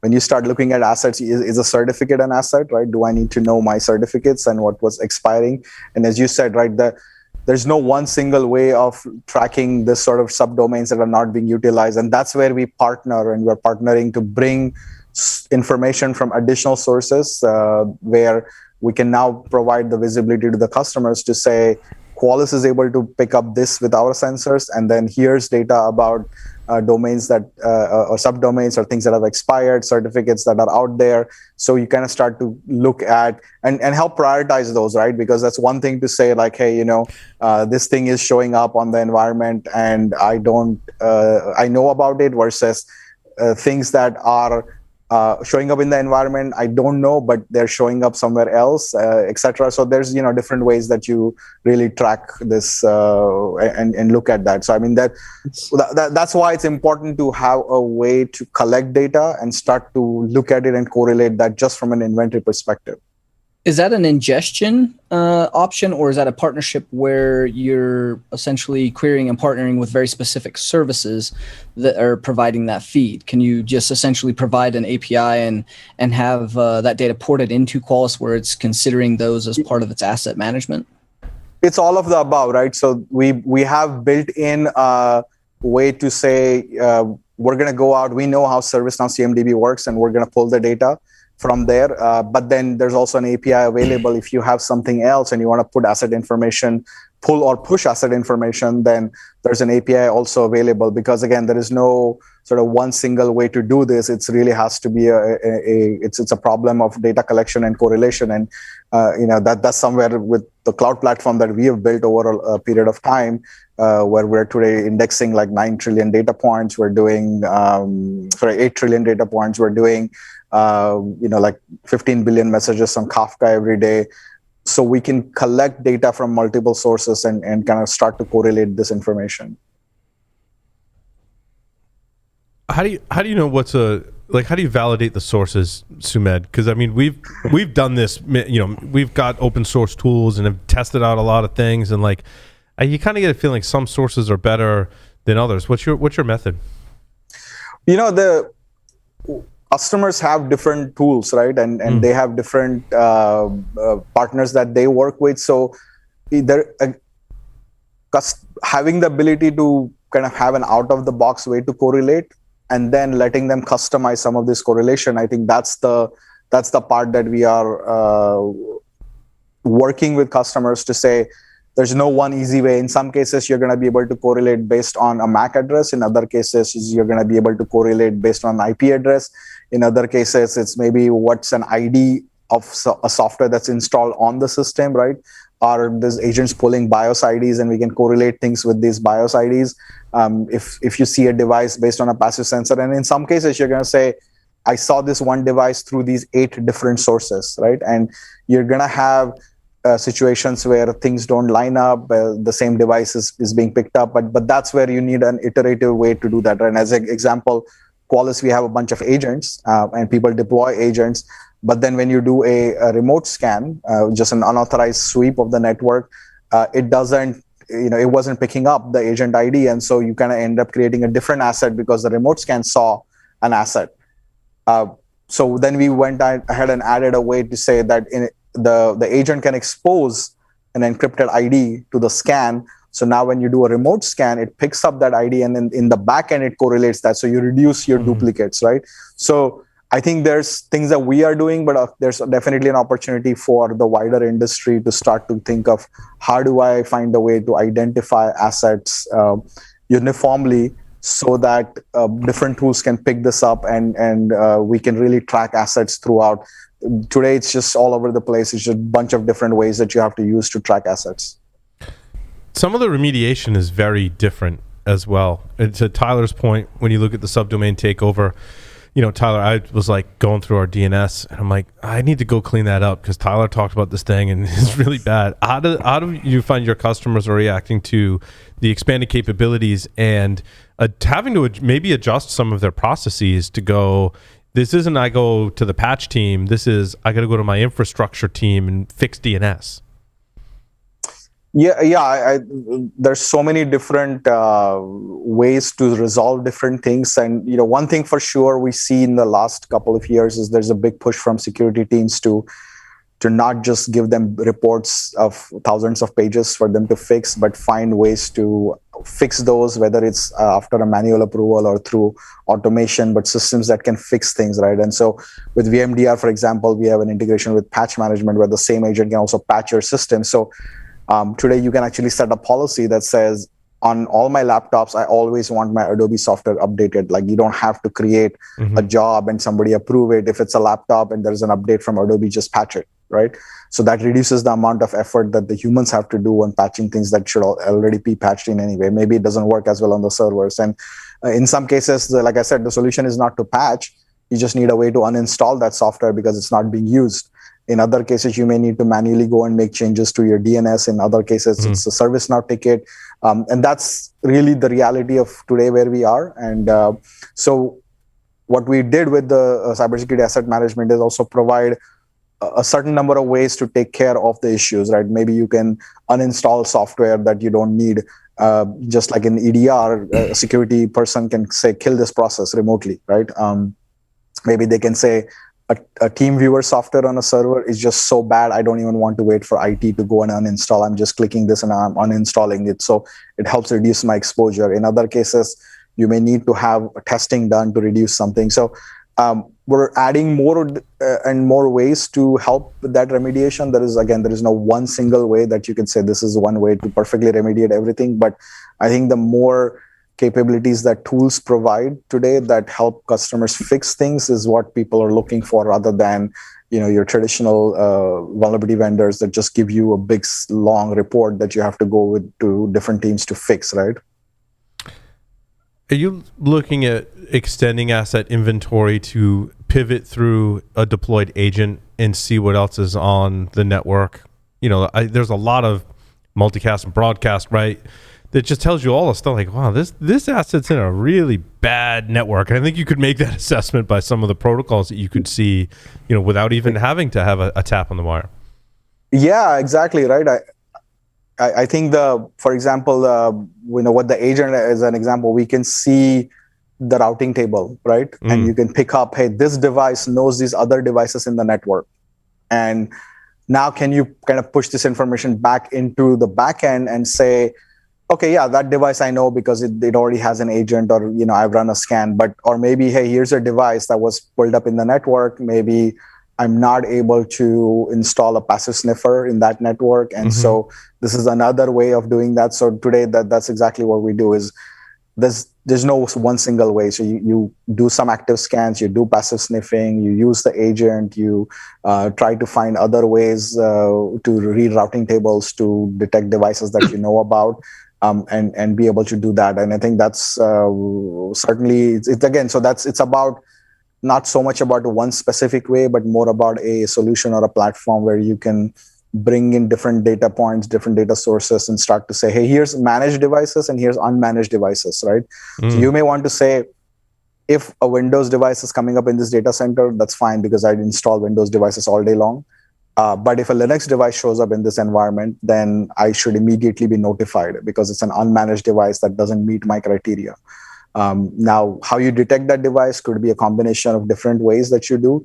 And one of those is, can I look at routing tables or things like that to find devices? So that's a capability that we have today. That data correlation on the back end sounds like a real engineering challenge. Can you talk a little bit about that? I'm sure there was many meetings about how to correlate all this data together. Yeah, it's a beast. And I think when we re-architected the platform about 6-7 years ago, we kind of really said, why instead of creating a tailor-made platform to solve only one solution or bring up only one aspect of security, can we kind of create a streaming backend leveraging Kafka, Cassandra, Elasticsearch, a lot of the new technology, and that's where we spent a lot of time building a correlation platform, and that's one of the reasons why we are coming up with our XDR solution later this year. But the idea is that, can I bring a large amount of data and start correlating it in the back end, because the customers are not really able to deploy that kind of hardware on their environment anymore with the amount of volume of changes that are happening. And so today we have like 8 trillion data points when indexed in Elasticsearch with like 100 millisecond response time when you search for something. We have Kafka, which is doing like 15 billion messages a day. Cassandra clusters, we write anywhere between 1 to 2 million writes per second on these clusters. And it's never done. We're always looking at new technology that we can add to make this faster, better. Now we're looking at Spark and Flink and many other technologies as well. But yeah, we have an entire engineering team dedicated to that, because you need to be able to do this in as near real time as possible, because you don't want to be told 5 days after a device comes onto the network that, okay, finally I was able to correlate everything, and now I want to tell you that 5 days ago a device came up, right?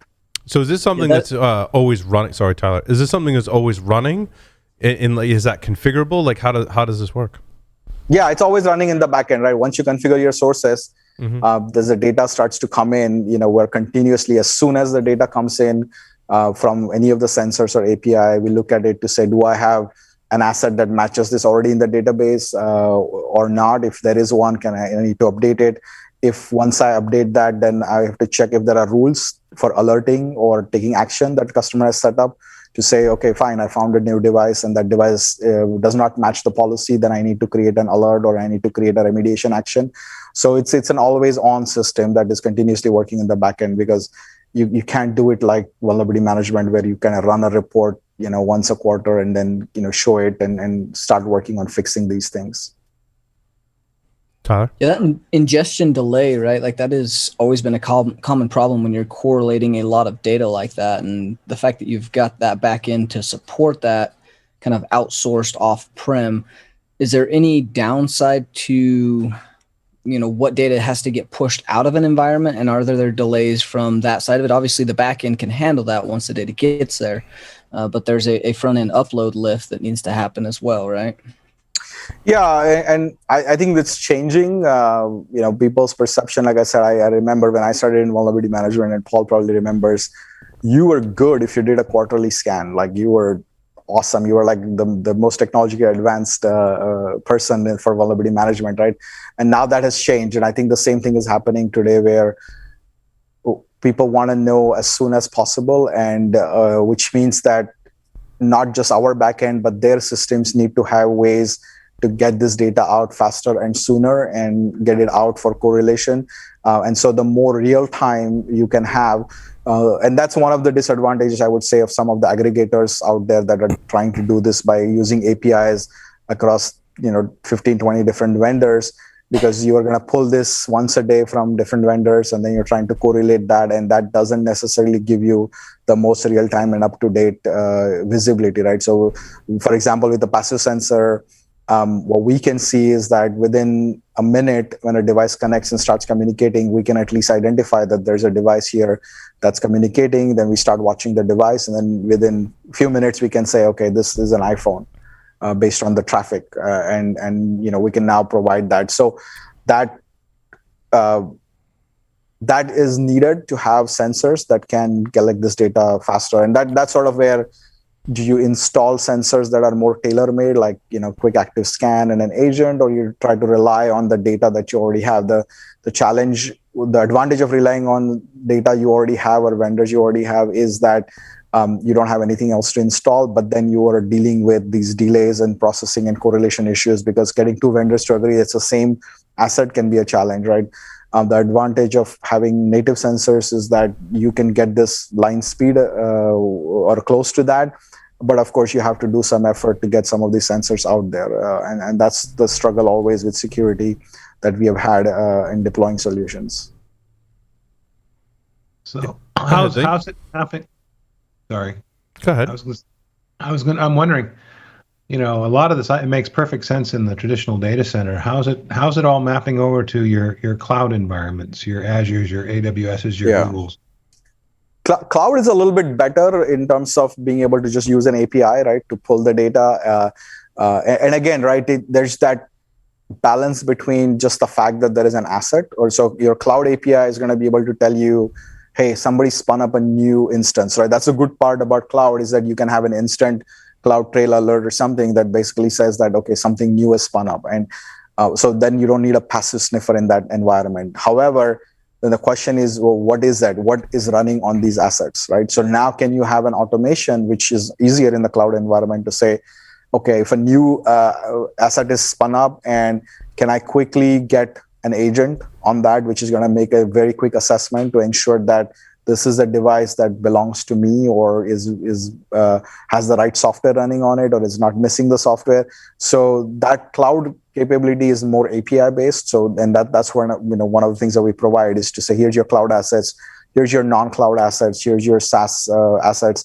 And the idea there is that in the cloud environment, you can do more automation, which is a little bit harder to do on the traditional assets or traditional data center or virtualization, where you don't have that centralized, powerful capability to add things onto that. So, yeah, sorry. I was thinking What happens with the short-lived assets? I mean, things that live for just a very short few number of transactions, or say up to 24 hours.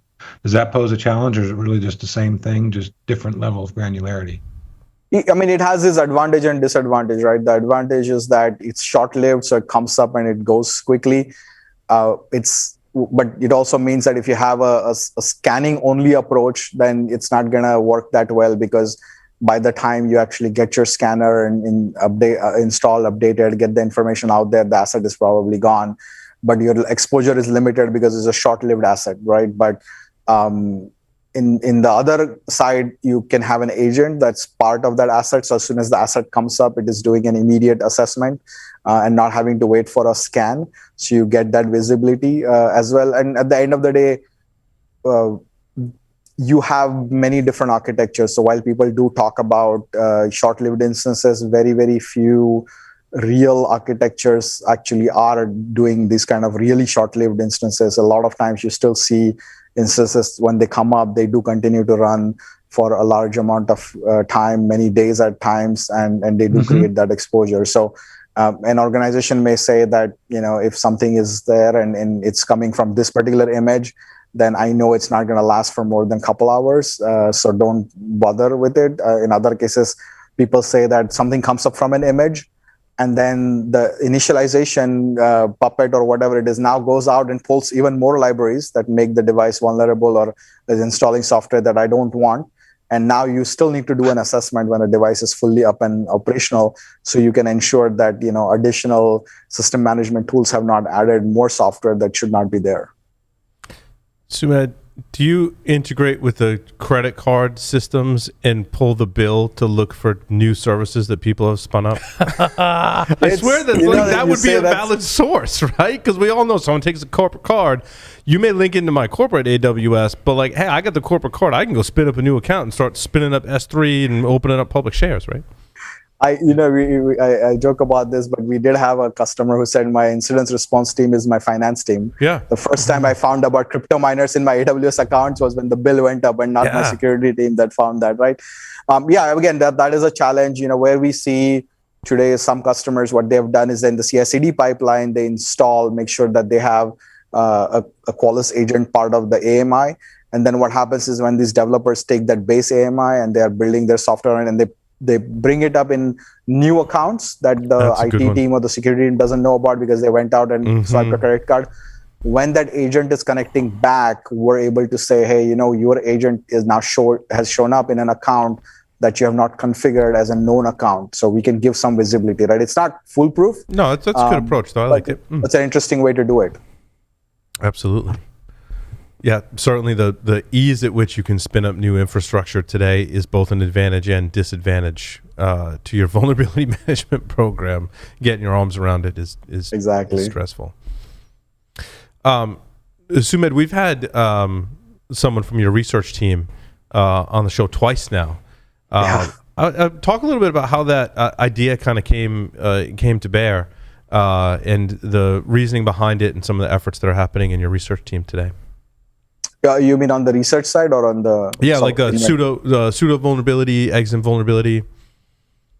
I mean, we've always had a very strong research background, and as our research engineers that we have hired, as they have been maturing, we've published a lot of our own findings. And one of the things that I decided to do a few years ago was fund a team that really did pure research. That was really our way of sort of helping and giving back to the community, to be able to find these major flaws. And as you've seen, right, whether it was XSIM or whether it was sudo, we've had some very major things that were discovered. And this is not something that we don't keep this as a private thing that we charge for. Only special customers get it. It's just part of our overall community outreach and helping the community. So in fact, in XSIM, it was so overwhelming for the different distros and their teams that our teams actually ended up writing and submitting some of the patches so that they could get this out quickly, right? And so for those, it's just we as an organization that's focused on security want to be able to take some of the funding and the money and put it in original research so that it's fresh on the minds of the customers. So that is helpful to us, but also in general helping the community discover some of these things so we can get those patched and ensure that doesn't end up being a way for things to be breached. Really, yeah, it's interesting. Some may not realize that when you've got people who are writing vulnerability checks, how close they are to the vulnerabilities and exploits and the things that you start uncovering. That seems to be a trend that I don't think a lot of people realize, and it's cool. Yeah, you see a lot, right? When they do a lot of reverse engineering when these patches come out or when the vulnerabilities are discovered, and it's very natural then for them to take that time and effort to say, you know what, this is interesting, or I wonder how this other software is doing it, right? And they'll go take a look and they'll check, they'll test. And the advantage is over the period of time, we have built very powerful labs, right? Like one of the things for something like that is you need to have labs where you can bring up all kinds of different instances, all kinds of different hardware, software. And so our researchers have a good fertile playground where we have so many different things in our labs that they can try it, test it, and try to break it. And we can provide them that sort of a white space where they can really flourish and find more and more of these flaws. That sounds like a lot of fun. Are you hiring? That sounds like a really cool job. I like they enjoy it because I like that. They enjoy it because there's no fixed deliverable, right? Yeah, They get to just bang away at code for months before they find that vulnerability. But I think somebody has to do it. The bad guys are doing it. They are investing the money to do something like that, so they can find that one thing they can sell for $1 million. So I think if we as the industry and organizations put some of our funding towards that and help find these things before the bad guys do, then it's just generally beneficial for everybody. That's awesome. Just going back to the asset visibility, how does that correlate to all the different suite of tools in the Qualys platform? I'm assuming you're tying these things together so that like it's discovering stuff, and then I maybe don't want to scan it. Maybe I want to do more of a configuration audit or compliance, or using some of the other tools in the suite, I would assume. Yeah, I mean, that's the architectural advantage, that it's the same agent and the same scanner that you can use for vulnerability configuration, application scanning. And so once you have, it kind of goes both ways, right? Once you have this agent on the asset, it's very easy to say, wow, I found this new asset, or I found a bunch of software on this asset that I was not expecting. How can I do a quick vulnerability check? And you don't have to install anything else. That same agent can just quickly do a vulnerability check, can do a configuration check, can monitor your files, it can do EDR. So that's an advantage there to quickly be able to do this additional assessment. On the other side, if customers are using some of those products, so when they have an EDR event as an example, right? Your traditional EDR solution is going to say machine CX25-36, we saw an alert. The IR person has no idea what that asset is, right? They have to now go to multiple different systems to find out the posture of the asset. The advantage there is that when they're in Qualys, they have an EDR event showing up in Qualys. They click on the asset, they immediately see the entire inventory of that asset, what software is running, what hardware is running, what software is end of life, what is unauthorized software, and the categorization of the software, right? If you see an event, or EDR event happening on a machine, and if you immediately out of the box, we're telling you that, by the way, that machine is running a database, your response is going to be much different than saying that, oh, that's just maybe just a lab machine or a desktop, or it's running a web server or whatever it is, right? So having that correlated on a single platform and that immediate visibility to say, wow, I saw a EDR event on a machine that is running a database in my production environment. Now, if you can layer on top of that to say, well, what about, I also additionally saw a file integrity event on that particular machine where a critical file was updated or accessed. And I also have an EDR event and it's running a database, right? Maybe that database could be an Elasticsearch, right? My Elastic file was accessed out of bounds. So how do you get all of that with a single system? That's really the power of that correlation and the single agent, is you start to now see that coming together versus going sort of the best of breed, where I get 5 agents from different vendors and try to make that work in through Splunk or something like that. That's a significant amount of effort and doesn't really give you that benefit that you're looking for. How far back in the Windows history do you support officially the Qualys agent, Sumedh? We are. There are some customers that we do Windows 7 as well, but I don't think we go beyond that right now. So we don't go back to XP or those environment. But yeah, I think that's something you'll have to go to the website and find out. I don't have the top of my head. Yeah, so it wasn't so much about which ones, but like how do you deal with that situation as well? Like, I'm not going to put it. That's a finding. If I've got XP. Yeah. But that's an end-of-life finding, right? Yeah, that's a vulnerability. That's an end-of-life finding. So if you can get an agent on that, then you can use information from your CMDB. You can do a quick scan, a remote scan, to find out more about that asset, because you cannot get an agent. And then you can use that finding. And based on that finding, you can create an alert on that. And that's exactly why a correlated approach is so important, and not just a single list of things that is coming from your CMDB at the end of the day. Because we give systems to our developers, and they are Windows systems, and like 30 seconds later, as soon as the developer gets it, it's now a Linux system, but my CMDB still says, hey, this is a Windows system, and it's not being updated. Yeah.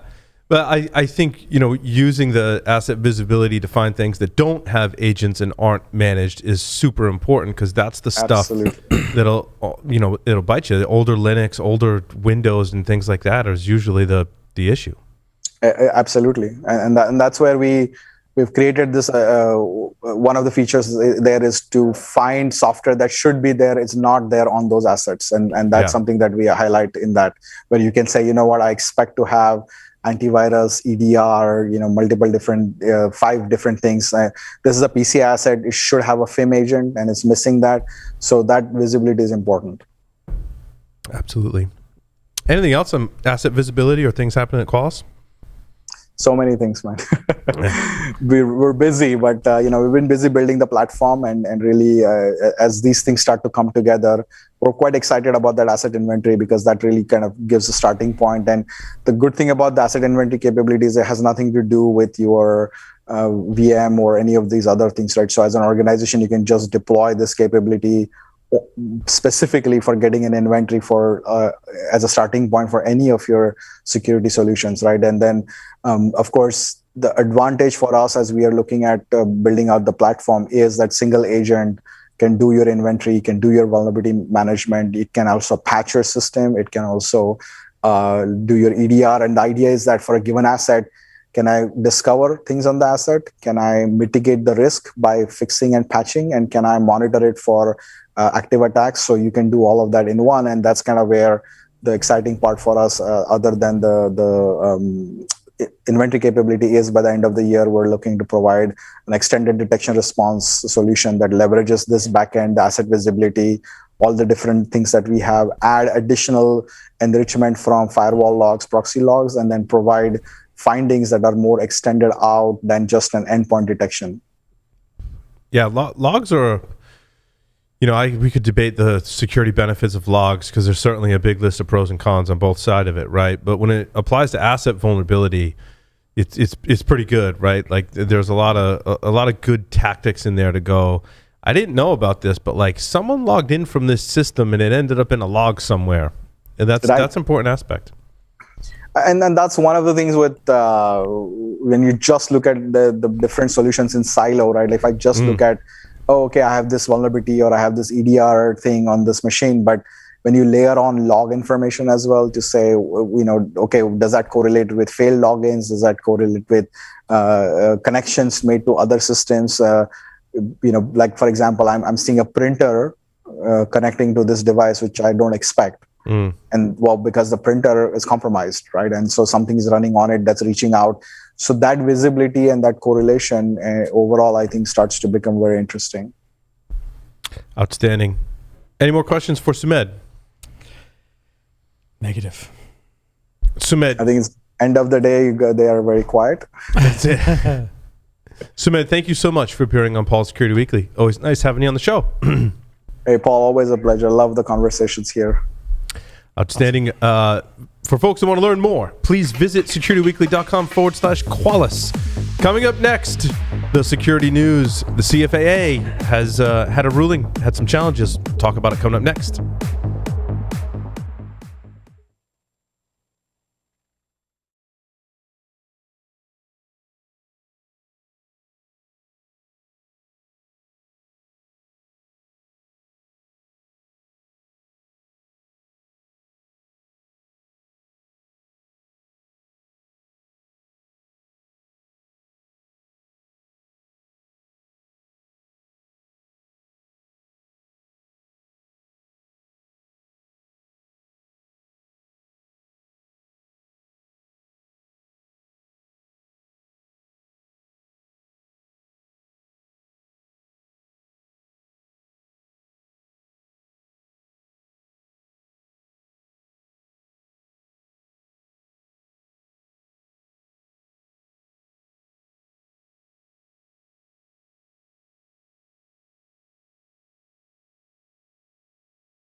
Qualys has brought together vulnerability management and patch management, letting security teams discover vulnerabilities and apply patches immediately, all within a single, unified app.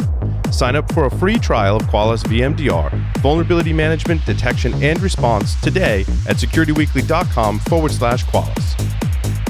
Can you pinpoint the 10 security gaps in your attack surface that account for 90% of your risk? It's impossible using a combination of scanners, pen tests, breach and attack simulation tools, and manual processes. But attackers can find your gaps. They perform recon and target the weaknesses with the best return. The Cognito platform sees your external attack surface the way attackers do, eliminating blind spots. Powered by a global bot network, the Cognito platform prioritizes your highest risk security gaps, integrates with existing workflows, and reduces operational costs. Visit securityweekly.com/Cognito. Welcome back, everyone, to Paul's Security Weekly. That's a big bottle of bourbon. Join us on June 10th at 11 a.m. Eastern Time for our technical training on insider risk. Learn how to quickly mitigate data exposure risks. With a big bottle of bourbon. It always helps. Then on June 24th at 11 a.m. Eastern Time, learn how web application firewalls can help mitigate exposure in a complex threat landscape. Visit securityweekly.com/webcast to register today. Of course, you can always visit securityweekly.com/on-demand to find the complete archive. Alrighty. On to the security news, which means That's an empty bottle. that's about an empty bottle of scotch right there. Should we Yeah, I guess should we talk about I got some more the up. steer in the room? Yes. I think we all want to talk about that. Is that the CFAA? No, the other one. No. JBS. Oh, the JBS Yes. one. Yeah, that was like old news for me, I guess. But it was like Wow. Tuesday. You can still get meat, though. I mean, we didn't have any problem, but then again, we have a butcher that butchers the cows like right there in Johnson. you must share said. Rhode Island beef and veal. Oh, I think I found them online. I've been meaning to go. We did a brisket the last weekend. Oh, We had- I love brisket. We had a good supply on hand. We didn't have to worry about running out. Same. We- Well, yeah, because I think if you're into smoking meat, you have a pretty hefty supply on hand. Yep. In your freezer. yes, you do. And I got a new. Oh, sorry, Lee. Go ahead. Are you a new smoker? While we're on the topic of beef, I want to hear about you. You got a new smoker? Well, Lee was going to say something. I cut him off. So Sorry. So the thing that was a friend of mine said about the meat producer is, they had all these interruptions because of the hack, which is understandable. But didn't we used to prepare and butcher and do meat by hands without computers? What happened? Yeah, but so many businesses today, Lee, are inventory, billing, yep, Distribution. time clocks, their computers are like a thing but now. you're right. And I think about this back to the Colonial Pipeline thing too, in that their OT network, the ones that run all the conveyor belts, and there are butchers actually in there doing the meat cutting and all that stuff, but the meat is delivered to them on conveyor belt. Those things were probably all working just fine. The problem is they didn't know where to ship it. They didn't know how to bill for it because those same thing with the pipeline. the IT systems were down, so they had to stop sending meat because it was a financial thing. Yeah. So can I take a little spin on it because I'm interested in your guys' opinion. Paul's been on it once. I do a virtual happy hour on Wednesday with mostly retired ex-military DOD, DHS types. So it's all about national defense. Lots of generals and admirals on it. And so this was a discussion topic last night. But what we were talking mostly about was the I guess for some people it was the frustration by some that the government doesn't do more to intervene. We should take action. We should do something. I mean, these are guys that are ready to, take virtual arms, so to speak. Yeah, I mean, someone should be grilled in this situation. Well, yeah, very good, Paul. That's a big bottle of bourbon. Yeah. But they were we were debating, and I'd be interested in your guys' perspective on whether or when a cyber attack constitutes an act of war.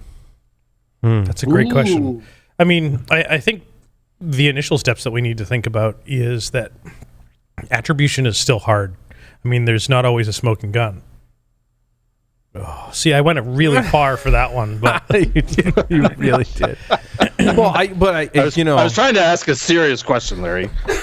It's interesting because when we talk about acts of war between nation states in the past, a lot of times it's pretty clear that it was the nation state that sanctioned, billions of dollars of money to, build a fighter jet program and go drop some bombs on someone, right? That's very clearly a nation state activity. And the implication is that there was loss of life, or it was an act of aggression, something like that. So that's part of the weaving the fabric together. Yeah. What we have in cybersecurity today is how does a nation state government regulate and control the attacks coming from various criminal groups that are using nothing but computers and the internet to do it, and complicate that with attribution of those people. Sure, we can all point the finger and go, yeah, it was Russia, but was it sanctioned by Russia? And how do you prove that? You're going to go declare war on someone, you better have some evidence that's happening. Yep. And even if you do, is that going to make the problem any better? Is Russia still going to be going that's great, declared war on Russia, but we have nothing to do with the Russian. Some have nothing to do with the Russian government, perhaps. But on the converse, they may not be.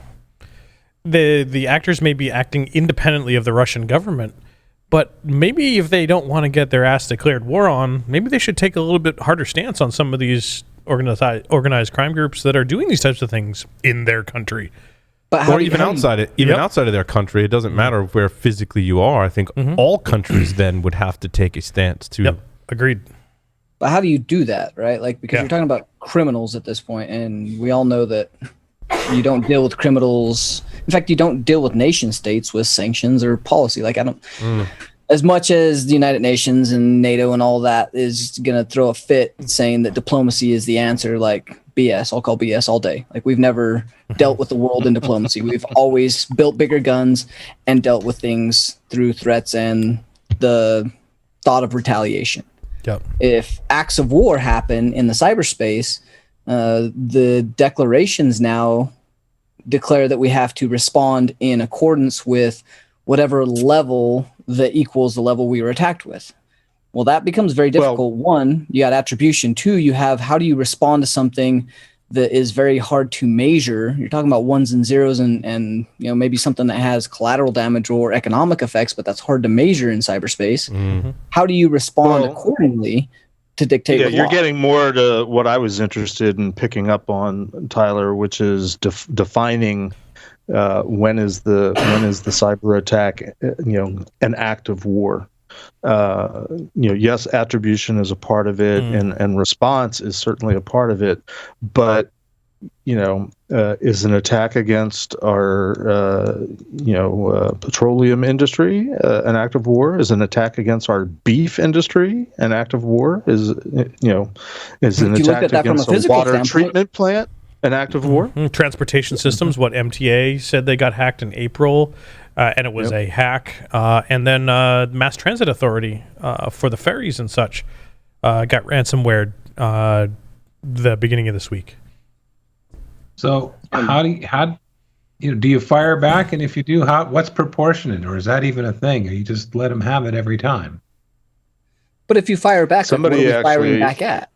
Yeah, right. Well, I mean, you could almost now compare this to look at it just as terrorism. And how we dealt with the terrorist threat, or deal with the terrorist threat today, I should say. We went after groups that had guns, and we went after groups that we knew clearly were in direct opposition of our mission and our mission statement as a country to have free and diplomatic relations across the world, right? And we went after people that looked like those people, to be honest. And may or may not have had anything to do with and had a geological or geographical pinpoint of at least where to start. Right. That's, again, very difficult to do. What are we going to do? Shut down the power to specific buildings where we think criminal organizations may be using shared space or shared rack space that has other collateral damage? This becomes very difficult in the cyberspace. It's clear we can't treat it like any other threat. I think that's what Which I think is the really problem, just right? established, right? Yeah. Yeah. Like everybody's trying to deal with this and do sanctions, provide attribution, deal with this based on the current war criminal laws that we already have stood up with inside of military. None of those, I don't think, apply and or can be utilized in the same manner without a lot of caveats. And so trying to make a square peg fit into that round hole is just not going to work. We really have to think outside the box in order to make this something that's viable. And again, diplomacy is not the option. So part of the thing behind my question is there still a lot of thinking that parallels this with a kinetic weapon attack as opposed to a cyber attack, which is very different? Or do you think that people are getting it up at the higher levels? There was a lot of discussion about a kinetic attack last night with all the military types and trying to split hairs on the definition or redefining or reapplying the definition. And there were a few dissenters, but I would say the consensus of the group was that these things do constitute kinetic attacks. So interesting one for those of us. Which reminds me, I need to send an email based on last week's show. I'm currently listening to a book called 2034, which is a novel of the next World War by Elliot Ackerman and Admiral James Stavridis. Yes, thank you. Stavridis. I've got a ways to go. I've got another 4.5 hours of the book to go, but it is very much starting to touch on these same questions. When an adversary, say against the United States, uses cyber capability and causes some damage, whether it be collateral or otherwise, financial, you name it, when does that affect physical retribution? I think they made it pretty clear in this book because there was some, they used cyber capability after the fact and used cyber capability for some initial actions to help those actions be capable. Like Dan was talking about, changing the street lights so that so-and-so was stopped at a specific street light at a street time so it could perform some action. So using some of that cyber capability to help their actions be more effective. Right. That's already. You mean like Mossad does? That's already in play. I mean, the U.S. has used those tactics in warfare. Absolutely. But when it gets turned against us, that's a different story. Well, that's the other problem that you run into is if we go down that path, which technically we probably were the first ones to go down this path, we really have no right to... When was that, Tyler? To point a finger and... How was that, Tyler? And begin to... What are you referring to, Tyler? Nothing. You're not referring to anything. All right. Stuxnet is a great example. We went down that path. When did you join the Backstreet Boys? It's 98 degrees, all right. I mean, it's got to be really hot if you're wearing that shirt. It is hot here. It's 99, yes. No, we can't point the finger at anybody else saying that they can't do this or we can't apply our ability to, or for someone else to have the ability to retaliate or begin a war in that manner, because we've already went down that path. So that opens up a pretty big can of worms to try and go A, the political route, or B, set some very clear guidelines, which potentially we've already fallen out of. Right. So that's kind of hard to come from the point of criticism when you're the first one to kind of throw the stone. Yeah. Those who live in glass houses should not throw stones. I just think it's a different situation than we've ever seen with respects to, taking action in the real world. Yep. Than ever before. And potentially, some quite large impact. Like I was talking with some folks today and thinking about this, the last three actions that we had with Colonial Pipeline, with JBS and excuse me, the transportation in Massachusetts for the ferries and that type of stuff. Is it testing the waters to see what they can do? And if they weren't testing the waters, those attacks were all really poorly timed. Mm-hmm. Because if they had understood what they were doing to what those three industries were, timed for Memorial Day weekend, one of the biggest travel weekends of the year for automobile travel, impacting gas. One of the biggest cookout weekends of the year, meat, and travel to in the Massachusetts area to some exotic destinations by taking the ferries to the islands. Like, they could have done, if those three had been coordinated, or at least two of those had been coordinated, we could have had a really shitty weekend. Again, why I don't think this is nation state, right? Like this, if they had that level of access and they were perpetuating ongoing damage in a very strategic way in which, they've thought this out and they're trying to do this coordinated, this would have been a pretty devastating attack. This looks like target of opportunity again, and or criminal or ransomware gangs that we're going to have very little control over. Yeah, and Paul, your comments earlier were, I think it was you, was along the lines of the ransomware gangs are only targeting folks that have cyber insurance, because the only that the only people that are really getting hurt there is the cyber insurance folks, because they know they're going to get paid, because the cyber insurance folks will pay them, and the insurance companies are the ones. It's not JBS and it's not Colonial Pipeline that's really going to be hurt financially. And here they are getting millions of dollars to give the keys up, and now they have millions of dollars to help fund their operation, whether it be nation state sponsored or not. Didn't you say the other day that this is like the first year that the insurance companies are losing money in this deal? Yeah, they're freaking out right now. That's right. I mean, insurance companies are really trying to figure out how to deal with this, and they've so far made money on cyber insurance. This is the first year they've actually lost money, and that is due to what they're having to pay and the level of or increasing attacks and severity of those attacks. Yeah, it's clear, like, calls to action to shore up our defenses, and cyber insurance is not the answer to this problem. What's interesting is within the U.S., answers to this problem come in the form of laws and regulation. We can look to PCI, we can look to the RICO statute, we can look to a lot of different laws and regulations that have curbed criminal activity. Of course, it just pops up in some other form. This is interesting, and one, it's cyber, and two, it's international, right? And this is a new problem to deal with. So the intriguing idea that somebody floated in terms of how to fight back or retaliate or bring consequences at the nation state level is to block BGP for the countries where they think the source of these attacks are coming from for some amount of time. Did they really think that was going to help something? I mean, they've obviously not done attacks in any form or shape or seen any of the attacks, because that's not going to do anything. So, yeah, I think, again, we go back to this comes down to where does it hurt and where is change going to happen. Change is the only way that this is going to get fixed, and that means having organizations really appease to and make efficient changes quickly. And a lot of that, I think, can be done via insurance companies and their ability to leverage what they're doing for policies and who they're actually insuring, because your ability to conduct business without insurance policies is basically next to none. If you don't have certain liability insurance, certain cyber liability insurance, you can't even bid or do procurement for most major corporations.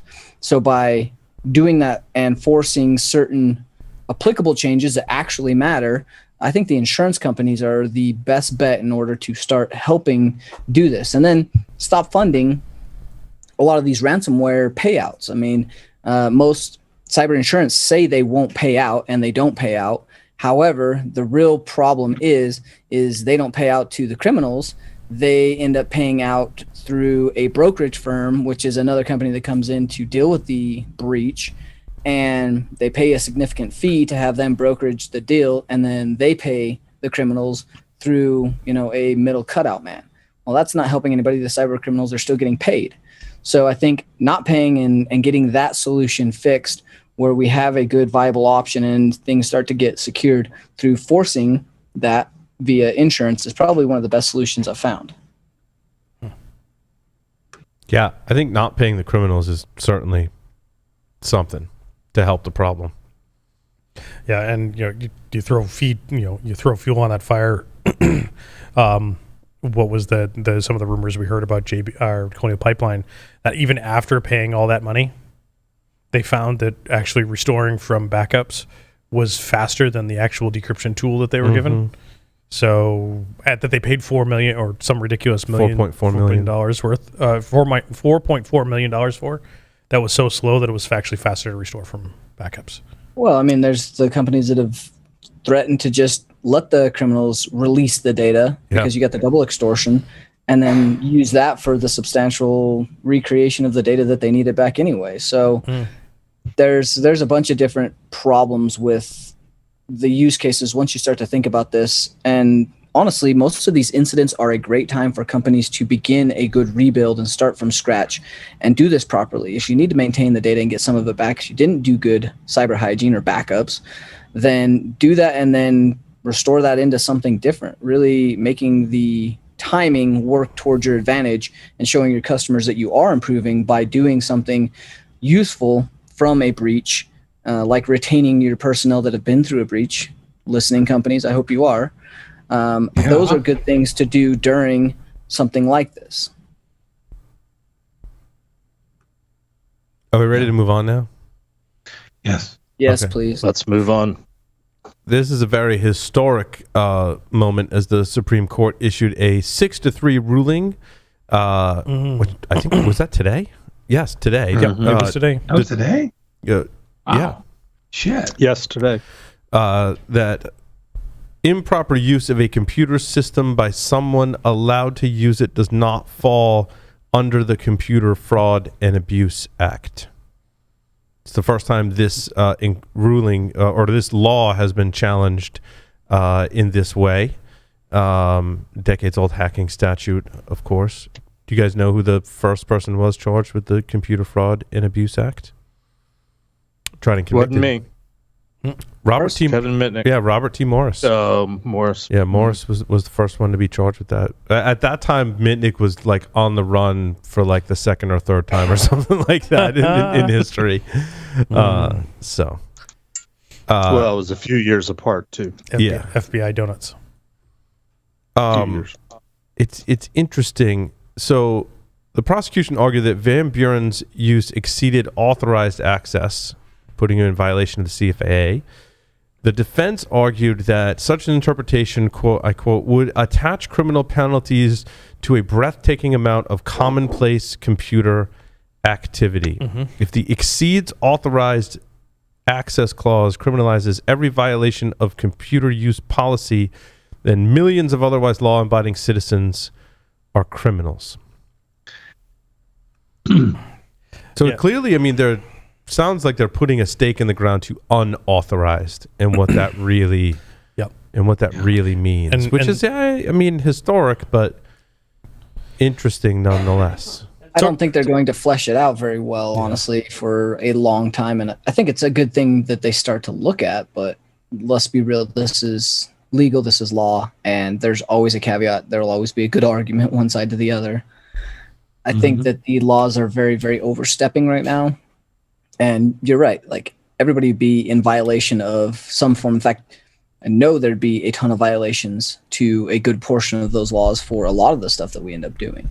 You abuse the EULAs on a daily basis, and you're not getting sued by every company out there. So I think it needs to be reined in a little bit and very clearly defined if they're going to utilize it in some manner that's useful, not this big, broad overstepping thing that the FBI can step in and seize all the things and charge you with a legitimate charge because, well, there is a broad breadth to what they have available to them. I think it's interesting going back to the Morris case. I was listening to that in the Cyberpunk book, which I finished, which was really good. And I found two things about the Morris case interesting. One, it did, I think, did exemplify how broad the CFAA is and still is today, although this recent ruling today closed it in a little bit. But also, my assessment was, I'm not a legal expert, but Morris had kind of like a bad lawyer. And I mean, I'm sure he was a great attorney, but at that time, there weren't a lot of attorneys that were intimately familiar with computers and computer crime laws because they were very new at the time. So I think he just had a bad lawyer for that situation. Had the wrong. I wouldn't say I wouldn't say bad lawyer. The wrong lawyer, I mean, I should say. Jeff, you're right. Yes. There was no precedent. The laws on the books prior to the CFAA had to do with wiretapping, and it had to do with telegraph, and it dated back to the 30s. So it was uncharted territory. So and the prosecution had a very tech savvy lawyer, Michael Rash. Is that his first name? Mark Rash. Mark Rash. Yeah, Mark Rash. That was the prosecution. I met him many years ago. Yeah. So. Yep. In fact, he might be in the Tribe of Hackers book. Probably. Yeah. What's interesting too is Morris actually put software in other people's computers, and I think that's how they really came to the conclusion that it was in fact unauthorized access. Where I think is what's interesting today is like accessing an API that's publicly exposed. Is that authorized or unauthorized? And that's some of what this may be addressing, right? Which is interesting. I mean, just because it's there doesn't mean, but you're not putting software on it. You're just accessing something that's available. Yeah, and it's kind of like back in the day, like enumerating a number, like changing a number in a URL from a 1 to a 2. Is that authorized or unauthorized access to a computer system? Exactly, especially when it's unauthenticated or any of that type of stuff. I think it was Weave that tested that and lost. Obviously, went to jail for that. Lee's got his hand up. Like he's got a question or a comment. When I was reading this, I was thinking about back when they first put the U.S. Patriot Act in, and we were talking to some friends that were in law enforcement, and they were taking the advantage of, they would just arbitrarily look up somebody because they were interested if they were good, bad, or otherwise, without any just cause or case. They just look somebody up. And, when a friend of ours said, who was having trouble with her boyfriend, thought, we had something to do with it. She says, well, I looked up and did a background check. You guys are okay. And it's like, wait a minute, you got to have probable cause, and there's got to be constraints. I mean, I don't want to criminalize but on the other hand, there's got to be a good middle ground here. It can't be open season. Yeah. What's authorized and what's not. Back in the Morris time and the Mitnick times of things, I mean, I remember having arguments with the general counsel, we called them at NSA, not lawyers, but they were resistant to putting, back then, if you were logging in, you were using Telnet or a dial-up, connection, and you were dropping into a shell. And they, a lot of people said, well, just put up a banner saying, you must be authorized to use the system, and then you're good. And they were making a legal argument that was actually contra. I'm going to not try to use the fancy word. It would actually work against them if they did try to prosecute somebody. And I never understood their logic, but it sounded good at the time. That the best example I can think of is anonymous FTP was very common back then. If you're inviting anybody in to log on to a system, how do you validate that somebody's authorized or not authorized? When you're letting, when the door's open. And the analogies that they were making at the time were, if a criminal walks through the front door of your house that is wide open, is he breaking and entering? And these are the things that lawyers argue about and debate, and why the book about ports is that thick. And none of these things actually really matter to keep the criminals that are causing all of the damage out. This is literally usually applicable to people like researchers, or applicable to people that are, may not have nefarious intent in place. They're the ones that usually suffer from these types of laws, which is where I think I get my feathers ruffled a little. Well, a lot of times they'll try and argue intent, but it's the unauthorized access that gets you. Get you this conviction, right? Yeah, and I was really confused when I read the act, because a lot of the correlation I had was they seemed contradictory. Like one of the examples, and I think what I got from the case was that the gentleman in question had access to a license plate database, and He was given authorized access to that as part of his day job. And he went to his day job and was asked by a friend who paid him $5,000 to look, a private investigator paid him $5,000 to look up a license plate. He had rights to use that system. He was given it by his employer. Yeah, we talked about this case and when it broke. Yeah. And my understanding is that the ruling here for CFAA basically made that type of access not against the law. That you were given access to this, whether or not you chose to use it for ill intent, that's a different story altogether. You can still be prosecuted. Yeah, but just not under CFAA.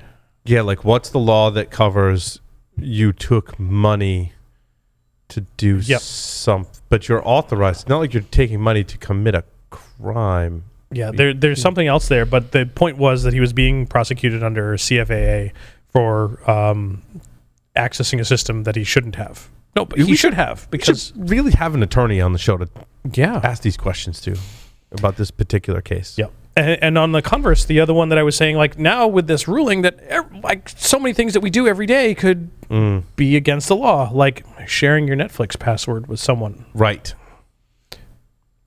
But you're authorized to get access to the system because you have a username and password. And if I share that with you, you're now authorized.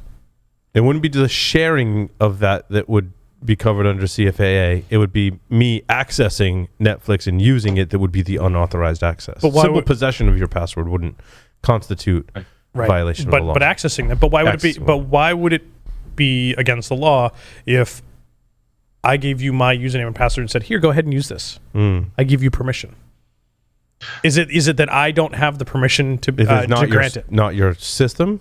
That's okay. Yeah. So that makes sense. Not your computers. Yep. And wasn't it just a couple years ago that Wassenaar was trying to criminalize the use of hacker tools, or what basically they use a different term, but it was pretty much whether you're using Metasploit for good or bad, it was against the law. They were trying to shut that down. Yeah, that's just that's like, I use knives to chop vegetables, but I could also stab someone with it. So maybe we should just get rid of all the knives and all the hacking tools in the world to be a better place. On the other hand, why not both? And guns. I mean, yeah, yep, and cars. But I mean, Germany do they still have laws on the books about hacking tools in Germany? They do, but they have since revised it to include intent. Okay. So, but they're also now audiobooks. And shout out to Dimitri. There you go. He knows what I mean. Catch up in the Discord. Oh, sorry. I wasn't paying attention to Discord. Yeah, same. I am reading, Jeff, while I have you, because sometimes we don't have a chance to talk other than on the show. I'm reading Crypto by Stephen Levy. Actually, you're listening to. I'm listening to it, yes. Because I know Jeff makes that distinction. And there was... I think this is if there's math in it, how does that convey on audio, just per chance? Certain parts are seriously curious. No, like certain parts are seriously kind of like they're explaining a very high level public key cryptography, which requires some brain power to even explain at a high level. And driving and doing that is probably not a very wise idea. But there. And I guess like I knew this but hadn't thought about it in some time. And I think you've mentioned this, Jeff, that like at one time, I love it when the light bulb goes on in your head. It was a lot of light bulbs that relate to your story very specifically, right, that you've told on the show. Is that like at one time, NSA was the place that held close all of cryptography. And that's like there was no cryptographic systems outside of NSA. And it was DES that was the first one that they were in cahoots with IBM to be like, yeah, you can do like this one thing. The Lucifer chip, right, was the first one. But now this was all before you were working at no such agency, correct? Or around the same time? I was curious where it was in the timeline. Yeah, when was... I feel like DES is a little bit older than my time, but we might be contemporary peers. Somebody Google when DES was invented. It was in the early to mid 70s ish time frame. Yeah, I thought it was 70-ish. Because so Diffie, Hellman, and Merkel had the first paper on public key cryptography, which I never I mean, not that it's simple, right? But with the way the book broke it down was like, well, like rather than having one key, we just split the key into two pieces. And I'm like, oh yeah, like that is how public key cryptography works, right? I'm like, like it really was. Pretty much. Yeah. Obviously, there's a lot more. Yeah, to it. There's a lot of math. A lot of math involved. Yes, but which is why I think it would be hard to just talk through the math on an audiobook. Yeah, this book doesn't, like, I started reading some other articles, and like there's no warning is the article like how deep they're going to go into the math, and some of them I'm like I start reading, then all of a sudden there's like formula upon formula, and like I'm like, all right, now this wasn't just a quick read. What is that symbol? I've never seen that before. Never seen that before. Yeah, but really cool to look into the history of crypto, to think about there was a time where the government controlled all of the cryptographic systems, that there was this extremely small group of mathematicians and researchers that came up with what would be some of the first public crypto systems. Kind of cool. People like Diffie and Hellman kind of come to mind. Gee, why? Well, I had a point and I lost it. Carry on. All right. Lee posted Dez is from 77, I guess, is when it's officially came out. Yep. Gotcha. Yeah. What I was going to say was NSA was a monopoly, essentially, for crypto. Yeah.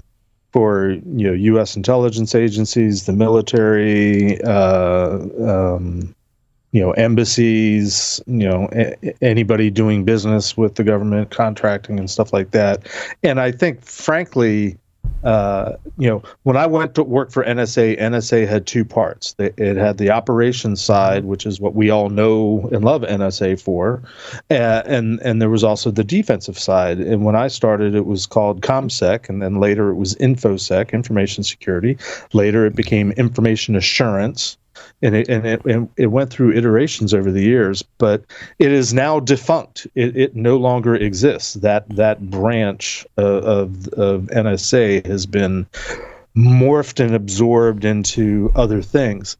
But when I was there, and the PGP had come out, and people were starting to figure out, hey, we don't have to go to NSA and pay through the nose for crypto that we don't have a choice over. We can get it for free.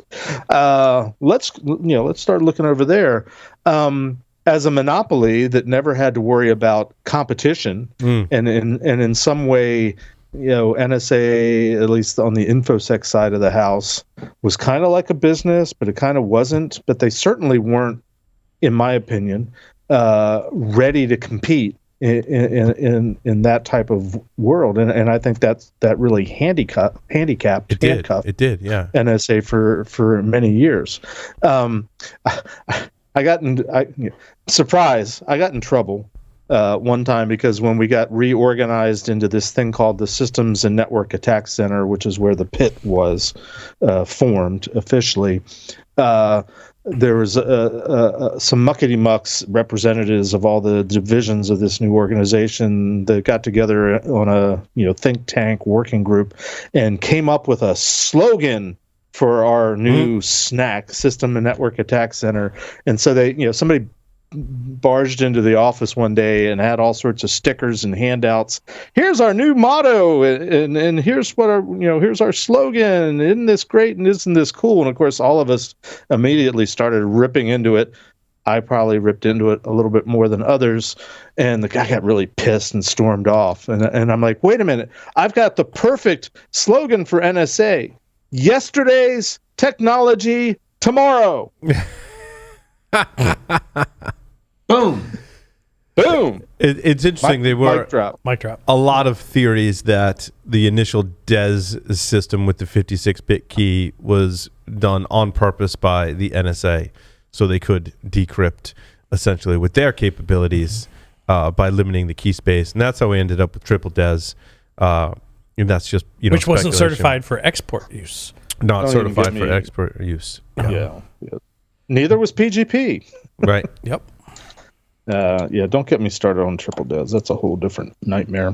It was like a whole story behind DES and triple DES that I never realized. The other interesting thing was, Diffie was going out and like finding these people and trying to pick their brains as to like how crypto works and how it works and how we could come up with something new. And it was a painstaking process, and not a lot of people told him a whole lot of information. And he had like, you know, copious notes about like they would like leak like tiny little hints, and he would put those together. Just cool story. I'm really digging the book a lot. Can we get out on the sidewalk?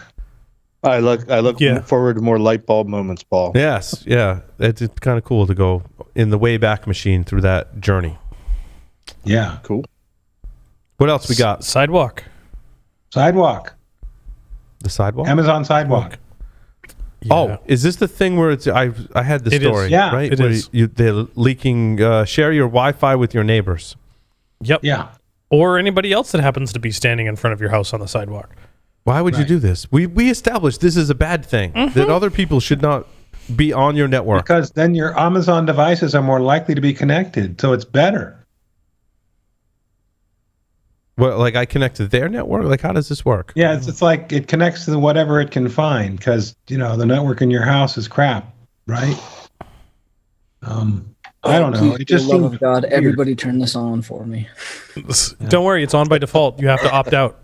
Yeah, you have to opt out. The good news is you can opt out at the account level, not at you don't have to do it each device. Right, because originally it was you had to opt out at each device. And then they made it at the account level. But yeah, it is, Tyler, it is opt out, from my understanding. Yeah. Which reminds me. So wait, there's a 900 megahertz spectrum. There's a 900 megahertz radio inside Echo Ring tile trackers and stuff. I wouldn't be surprised.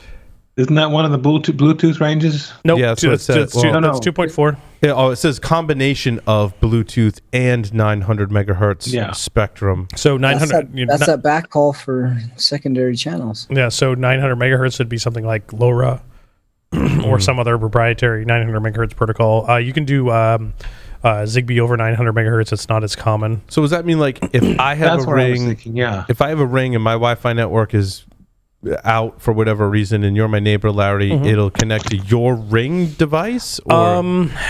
Well, so the point of Amazon Sidewalk is that casual passerby can see your device through like Bluetooth, and then the Ring will share your network password with those folks so that they can use your network to get access to the internet. Oh, that's horrible. That is my very understanding. little low bandwidth, and you can't tell who's using it. There's no visibility to who's on that connection. Oh, this is What universe was this a good idea? Over 2 years ago, I eradicated all Amazon devices from my home. Yeah. Well, as part of some of the things like Tyler, why was this a good idea? The point being was that I think they envisioned that they could create an effective mesh or a detection network. So like you could put an Amazon Sidewalk device on your dog's collar, and when the dog got out of the yard, Yeah, that was that thing. it could like be running down the street connecting to all these Amazon devices, and you could track in real time through Amazon where the dog was, It's like because a mesh network without So necessarily. it's like Tile. So Yeah. Amazon's going to buy Apple because Apple just released their Tile version, and now they're going to hook all the Amazon meshes together, and the world's going to be kumbaya. Yeah, pretty much. I mean, on the other hand, there was a legitimate. When I first started messing with the Ring, before it was Amazon, one of the problems I had was the strength of the Wi-Fi out where the Ring wasn't good enough, and they actually sent me a Wi-Fi repeater. I mean, if it could have joined any network in range and started to work, it probably would have made the customer support a little easier. Yeah. But it still doesn't make me want to sign up. Yep. My suggestion: go turn this off, because sharing your password with unknown folks sharing the password for your Wi-Fi networks for unknown Shit. folks is No, I didn't. not a great idea. No, Yeah, no, I didn't- it's I off didn't- over here. I didn't eradicate all Amazon devices. I still have Ring. Go turn it off. Yeah. Speaking That of which, You're not immune from Ubiquity acquisition. Ring looks nice now, right? Yes. Yeah. Fortunately, now there's a lot of other competing vendors that have doorbells and cameras and stuff like that. Yes. Non-cloud ones. Actually, Tyler, you recommended me Reolink. Huge fan. All the recording happens on my network. I kind of like it that way now. And the Ubiquity Dream Machine now incorporates access. So all closed network, it does NVR, does access for door access, and their like Ring or alarm systems plus video recording. Like all of these companies that are starting to move only to cloud is not a great idea. Yeah. As much as you trust Ubiquity. I mean, they've had issues, but we know. They have. Yep. Vulnerability management is the key to stopping attacks. It looks kind of interesting. And I really thought it was going to be the like rah kind of vendor post, but they do. I thought had a good point. Sumedh touched on it. We could have a whole segment just on what is a vulnerability. And in this article, they state vulnerability, virtually anything could become a security vulnerability. Applications containing legacy components, old software, outdated operating systems, employees, users, everything has moving parts, third-party components and services. It all creates new vulnerabilities. And I think that's what we're coming to today. Well, something I've been harping on, that a vulnerability is not just a missing software patch, right? It takes many different shapes and forms, and even more so today. Not necessarily a vulnerability, though, right? I think if we rephrase that, if you would have said risk, right, that makes a lot more sense. Like misconfiguration is a risk, vulnerability is a risk, people are a risk. What you do with those risks and how you manage those, that's kind of is it a risk or is it a threat or is it an exposure? Let's start to mince terms here. I've been using more the term exposure. For I like that because it doesn't carry that connotation that it's a straight software vulnerability. I'm missing a patch. Hey, there's a Discord question for you, Paul. Okay. Very important. What cigar are you smoking? Right now in Oliva V Milano Robusto. There you go, beefy. 2190. Pretty good too. Jeff, to be in the studio smoking a cigar with you. I know, right? Jeff, are you going to weigh on vulnerability versus threat versus exposure versus risk? How do we contextualize this? You've harped on this point in the past because we tend to mix these terms together. We do. I don't like looking at just vulnerabilities, but threat is not the right term for it, as you've described on the show, Jeff, right? Right. I've been leaning on exposure to talk about not really just a misconfiguration, but all those things that could lead to bad things happening. I mean, that's kind of a cliche term too. I don't want to repeat myself, so let me try a different tact this time. The way I learned it was risk is a function of vulnerabilities, threats, and countermeasures. That's very simplistic. There's a lot of math involved because I learned this in a math office. But what I always thought was significant about the way I learned to evaluate, because we were evaluating the security of systems, and so we were trying to dream up all the possibilities of, how could a system be attacked or compromised, what could happen, and we simply called those threats. And most of the time, we were looking at the threat from the perspective of it was a human that wanted to do something bad to you, which gets to the notion of intent, which sort of is blown away in our day and age because there's so many companies and organizations that have been compromised not because the bad guys were going after them and targeting them particularly. It's just they happened to find that they were vulnerable to something that they could exploit. Oh, so what can we do with it type of thing? How can we monetize it is the question. Well, yeah, essentially. But we sort of would graph it in two different ways, and from one perspective, we were trying to determine what was the likelihood, which is how we were defining the risk, impact, that a system could be compromised given what was there. So there might be vulnerabilities, there might be misconfigurations. I'm using our terminology. That's not the terminology that we used back then. But given all the things that we see that are potentially wrong with it, how hard would it be for somebody to mount an attack against it, a successful attack? And we would rate that, low, medium, high, critical type of thing.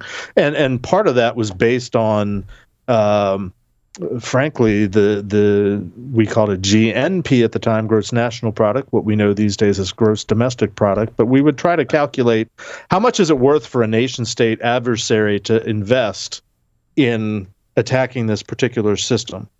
So that was the likelihood of, could it be actually, could the attack actually work, and how involved and complicated and expensive would it be?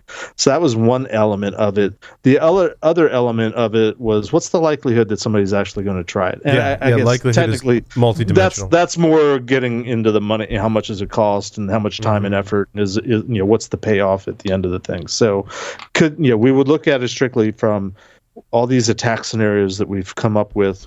Could they work? What's the likelihood of success? And then what's the likelihood of somebody actually attempting it? We don't talk like that in our world today, largely. At least I never hear people talking about it like that. Risk is sort of the bottom line, and it's a value, or it's a perception, or it's a feeling. Are we going to take the risk? And it's based on, in our industry, frankly, thanks to the scan vendors, largely has focused all on the vulnerabilities, the weaknesses. There's things that can be exploited, and yes, it's been focused on CVEs and software vulnerabilities, but that's not because there hasn't been a lot of them over the years. But there's other things too.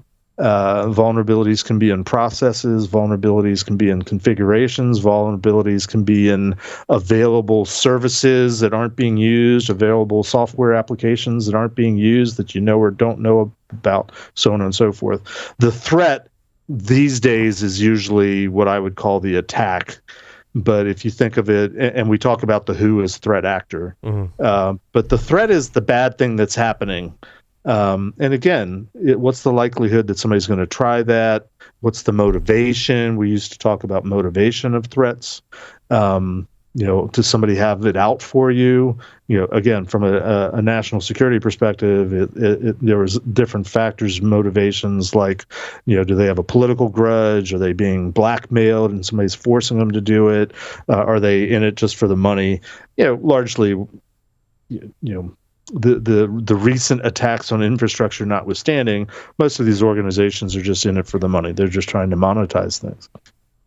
As an aside, I'm sorry, one more thought and I'll shut up. I was thinking about this today, and I don't know how to get the answer, but I'm wondering if, because ransomware attacks are becoming so much more popular and profitable and so much the focus, has it impacted what used to be the lucrative money-making attack vector, which was stealing credit cards? I mean, are bad guys that used to go after the credit cards, because it is getting harder to do, thanks PCI, our attacks against retailers and merchants and theft of credit and debit cards, I wonder if that's going down. I don't know how to get the answer to that. No, it's a good question. But I'm kind of curious about, are there ebbs and flows in terms of, what the bad guys are seeing as, let's all do ransomware now because that's where the money is. Let's not try to make money off the Tyler, hang on. We'll go to Tyler next. But just, when you're talking, Jeff, it kind of spawned a thought of a lot of it comes down to lack of or missing controls, right? Danny gave the example, I'm not sure if it was before the show or not, where there could be devices that are hanging out there, they're running Telnet, and it's a really easy guessable password, and that lets you control some piece of infrastructure, let's just say. That system could be fully patched, right? It could be super but it's running Telnet with it. So it really comes down to not even a configuration or a patch level. It's lack of or missing controls that we're trying to get our arms around. Well, I think it's more fundamental than that. I don't disagree with you, Paul, but I think the true root cause, and I guess I am still putting a PCI filter on this, but to me it's the lack of process, because there are requirements within PCI that if you were really following them would prevent everything that you just described from happening. All the weak controls, missing controls would not be there because somebody would have vetted it, because they have a process for finding it, preventing it, not allowing it in the first place. Right. If it's a process to implement the right controls. Yeah, is implement. Yeah. And we were talking about it on the Discord. I think somewhere in the last segment was the whole notion of inventory. Sumedh made a statement towards the end of his segment about something about inventory, and it all kind of starting with that. And I'm like, yeah, it starts with knowing what you have, but the way to do that isn't just go out and run a scanner or run a vulnerability management solution. To me, that's how you check your work. But there's processes that should be in place, correct, that enable you to know your inventory. And if if you're so out in the use case that companies are out there, which I know is true, unfortunately, that you have no idea what's out there and you don't know what you have. Yeah, you need to start somewhere and find it, but to fix it and to really need a process. Shore it up, you need a process. Completely agree, and I think that's where if when I start from scratch, I'm like, we're not buying any tools, we're not doing any of that stuff. Like, we need to identify what the processes are, and more importantly, who the people are in that process that are going to take actions, why, when, and how they take actions. Now we can start implementing technology to help us with that process, and also, like you said, Jeff, check that work, right? Make sure that we are actually implementing that process. Yeah, and automation and the use of tools is going to be the end result in most cases. Yep. Because that's cost effective. It's the vendors that go out and sell that solution before the companies are ready to, like Sumedh said, it's a maturity thing. They're not, yes, they need to do that, but if they don't know why they're doing it, and they don't know what the upshot is, and they don't know what to do with the output that's produced, that again is a process issue. And sorry, Tyler, I'm gonna get Tyler was in here somewhere. And that's one of the reasons why I was challenging Dan a little bit on the technical level of leadership. I understand in some of his cases it's gone horribly wrong, and that's fine. But what Jeff, you and I were just talking about is really, you don't need a huge technical understanding to know that you need people in processes, and you need to implement these things to be able to implement controls and have all of this. That's not a lot of technical stuff. That's more of like a people and process and leadership thing. And you can rely on your technical folks for the technical inputs to go, okay, like, wait, why do we want to eradicate legacy operating systems? And go, okay, let's build, let's make sure that's in our process. I think, I don't want to discourage people that aren't technical from getting into our field, was my other thing. There's a place for that. People with real skills in leadership and process and communications is one of the things that we need. And we do need people with technical skills as well, but we need those people to work together as well. Sorry, Tyler. That goes down to trust, though, right? Like, that comes back to good leaders know the right people to put in the right places. They trust what they say, and their understanding only needs to be so deep in order to trust the process, trust who they have in place to make those decisions, and help them lead in the right way. Right. Good leaders the right rely on people. I always say, and it's from Jim Collins, good to great is a good. Yes. We talk business books, right? We've got a list of hacker works we talked about last week. Business books, good to great. Jim Collins. Get the right people on the bus, but get them in the right seats. Yep, that leadership dichotomy too by Jocko is another good one. Yep, and Jocko's extreme ownership is another. I have a list actually of good. A lot of them came from Michael Santarcangelo. Thank you, Santa. Gave the best recommendations for books. Dan was alluding a little bit to it, and you have to filter with Dan sometimes and understand. Don't get me wrong, I love Dan, and I respect his opinions. Yeah. but it's not just about leadership. You can have the right leader with the right smarts and the right motivation and the skill and the gumption and the incentive, but because most of what you're going to propose doing costs money, and if you can't justify that, you're probably going to get shot down. Unless one of several things happens, and the first and foremost usually is, unfortunately, companies been through a breach, and all of a sudden they've got religion, they're going to do it right, or I'm sorry to say, regulation and compliance that forces them to the table to do the things. Yep. And then the art is working within the framework of what you have to do to actually get done what you want to do and need to do. That's, by the way, the approach that I have taken as much as possible when I come in as the third party QSA to say, okay, hi, I'm here, we have to do this thing. Why don't you let me help you by let's work together and let's figure out what you need and make it happen. We'll call it PCI because management doesn't understand, but they know they got to make PCI go away. That's how good pen tests happen, though, too. Right? That shouldn't just be for PCI or compliance. Like good pen test companies, good security companies work very closely with the blue team to understand what their hangups are, why there's configurations the way they are, and then help provide them the impact and the impact statement, the business statement necessary in order for them to get the changes that they've probably been saying internally anyways. Like that is a common thing. I agree with your assertion, Tyler. I cannot think of one company that I've had in the PCI world, and we have several customers that are Fortune 10, let's say.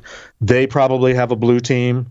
Most of the companies I've worked with would not have what they would describe as a blue team. They might functionally have the roles. They have IT, and they've got the security group and then they've got the compliance group that's making them do all sorts of stuff, and nobody talks to each other, and everybody sees me coming, and it's like, oh geez, here comes the auditor. How do we make this thing go away? That's the great thing about security, the security consultancy versus the auditor, right? Is we come in and wreck stuff, but oftentimes when done right, I can facilitate, and we often do facilitate, those meaningful conversations between groups that establish long-term relationships and put good roadmaps and strategic assets together so that they can start to begin making those relationship changes and those cultural changes and shifts. Again, good security companies should do that. Is ransomware really the thing that we should be using today? Because there was an article, 9 ransomware early warning signs. I was going to say, define and using. Right, but there seems to be, so let me rephrase that, Larry. There seems to be a narrative today in cybersecurity, given recent attacks, that ransomware is the enemy and we need to defend against ransomware. And we seem to be, in a kind of historical way, very reactive to whatever the current threat is. That's what we need to protect against. And that's what we do, Paul. I think that's a good. Is it? From a consultancy standpoint, it shouldn't be, but we have to utilize the tools that we are given. CISOs and their buddies and everybody talking at a higher level is seeing this on the news. It's in public light. Their ability to go to a board and or facilitate budget and change or personnel is based on a change in fear, culture, which is change in culture.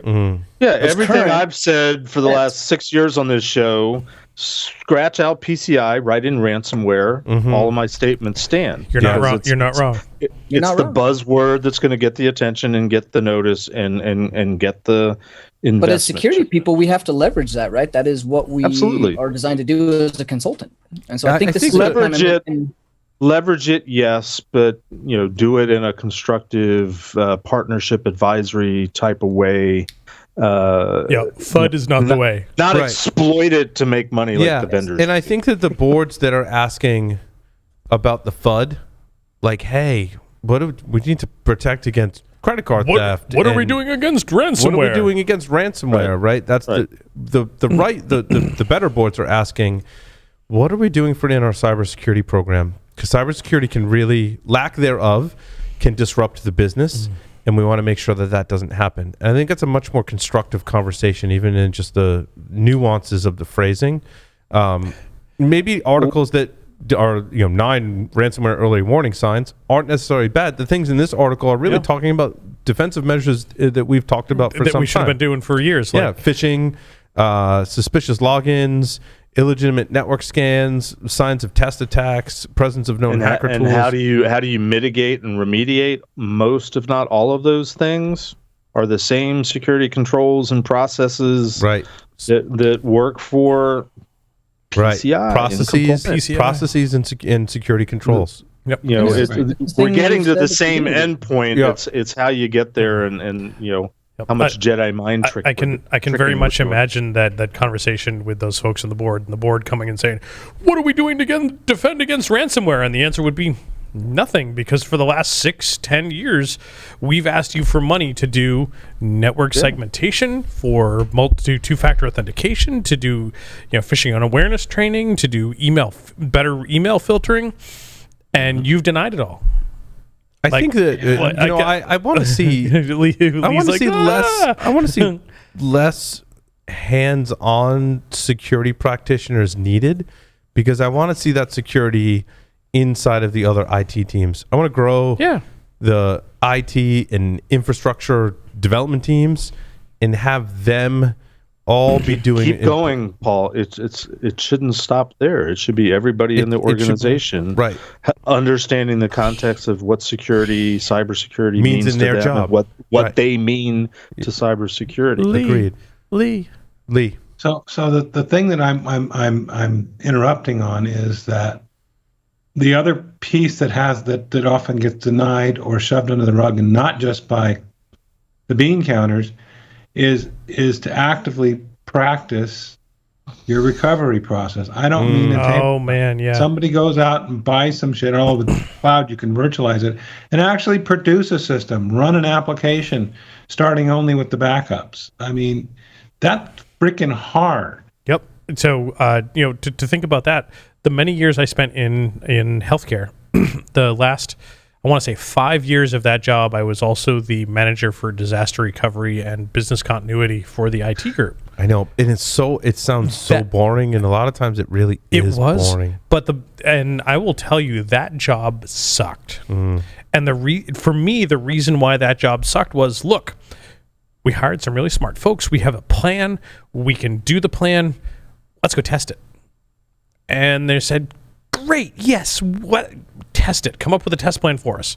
And the first thing we said was, great, we're going to take a day that is traditionally one of our slowest days in the hospitals for ER and all that type of stuff. And we're going to take one of our hospitals and we're going to put it on diversion. So all the cases go to another hospital. And between the period of 2 a.m. and 4 a.m., we're going to fail over to our hot site. And they looked at me like, we're going to do a what now? We're going to fail over and take our shit down so it doesn't work? And then we're going to come back and you're going to make us validate data? Yeah. Our shit's not going to work for another couple hours? It's like, you want to test it, right? And they're like, how about we do this on paper on a table? Like, how about we run a tabletop exercise? I spent 4 years trying to get an actual exercise, and I got 2 tabletop exercises, and that was it.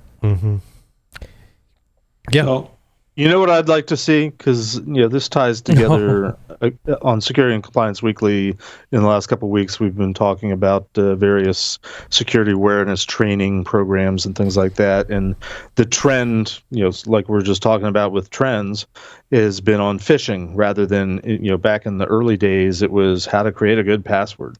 And I'm like, I had this thought the other day. I have lots of thoughts during the day. Why aren't those phishing campaign emails that I'm getting once a month because of some certain company that's, we're paying for these things? Why aren't I seeing those phishing emails in my spam box? Think about it. Think about it. Why is it up to me to not click on a link when a link is obviously a malformed link that's going somewhere that's easily Googleable? Why isn't that email ending up in a spam filter? In a spam. I mean, Well, I mean that goes to the style of testing. Do you test with the security controls in place, and do you also test with the notion that an attacker could bypass your security controls, and what happens when they bypass the security controls? That's kind of my counterpoint to that, Jeff, is I think there should be tests that do both. I think there should be tests that do put it in your spam folder. I think there should be tests where they're bypassing it to say, well, what if? We had this discussion before the show. Like, you hire us to do a web app pen test. Great. Whitelist us in your WAF. But we don't want to whitelist you in our WAF. Well, you hired us to test your web app, not your WAF. Right. My first question to you, Larry, was, so do they give you access to the source code? Nope. Yeah. And to me, that's the fit. I'm all for testing with the WAF. Yeah, me too. Like, we've got a limited time for the test. And so to really, truly emulate all the attacks I could possibly do, give me the app, give me the source code, let me comb through the source code, let me stand the app up and do my own testing, and then let me test your app through the WAF, right? Because now you're getting a double whammy. You're getting everything I learned about your app and all the attack vectors I could discover on my own, and I'm also going to test and see how feasible it is for me to run those attacks through your WAF. So I'm testing your app and your WAF. You're getting a double whammy. Yeah. See, and that's the problem with security awareness training is people who focus on security awareness training think that phishing should be to trick a user. That's not the point. The point is to train the user. So you should be telling your users you're doing phishing, sending them very good fishes that are making it in there, and providing them with why these particular things, hands-on training, why this is happening. It's funny, I'm Tyler, phishing for access. I'll get in. Drew from Living Security said the same thing. He said, I like to recommend that people, and he does awareness training, I like companies that tell their employees, we're going to do a phishing exercise. Like, this is what it's going to entail. Let me know what you see. Yeah, I think I mean, the technologies are there. We test the technologies. The technologies are there to protect the user. We need to test those. And if I am testing those, I'm going to get past them. Yep. That's fine. What happens after I get past them? That's not on the user. Like, I'm going to get the user to click. That's fine. The user is there as first line of defense. And their job is not even to defend. And then we... sorry, Jeff, real quick. And then, Tyler, how many times have you and I worked on a phishing engagement together when the customer has come back and said, yeah, you can't use that pretext because it's too real? All the time. Every goddamn time. You know why? Because we're devious. Yeah, tell that to the attackers in the real world. Oh, well, could you not let's do an unannounced penetration test. We're gonna try to break in sometime over the next 2 weeks. Well, let us know exactly when you're coming so that we can, not tell people that you're coming, or whitelist you or whatever in today's world. Or from a PCI context, we're supposed to be random sampling systems to see if you're actually doing the things that you following your processes. But we'll tell you which systems we're gonna show you. Give me a random sampling. Let me pick. It's all variations on a theme. And part of that, I think, a pretty good segue is a discussion of agile security testing. It's a combination of an agile development model with security testing.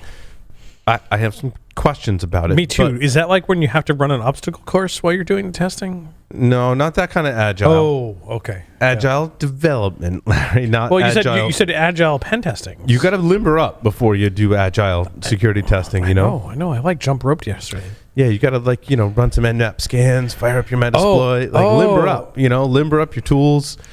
No. So agile is do manual testing in a strict, maybe not in the strictest sense, but an example is I do manual testing of an application or, for functionality or for security, and I go, I have a finding. So what I'm going to do is before I even go fix that finding, I'm going to go write a test that discovers that finding. I'm going to go develop the fix for it. And then in my test suite, every time I deploy a new application or system, that test is going to be in there. Then I'm going to continue my manual testing. I'm going to keep iterating. Every time I have a finding, I'm going to develop a test for that finding and then develop a fix and then keep and keep iterating. All right. I really like this applied to security. I hear you're really good at that first manual step. It's very agile. Yes, I'm very agile. But boom. I want to harp back on Paul for real quick since you disagreed with me. Damn it. So you want to teach your customer, your employees, your users about. Oh, we're going back to user awareness. So you've been stewing on this. This is going to be good. I have been stewing on it. We're putting Lee to sleep. Part of it's because Dimitri is like, I just had this argument this week because they had some group in his company that was doing phishing campaigns. And his group was catching it all. And they're like, could you drop some controls, please, so our security awareness training could work? I think it's reasonable that the employees should expect most, if not all, the phishing attacks to be blocked.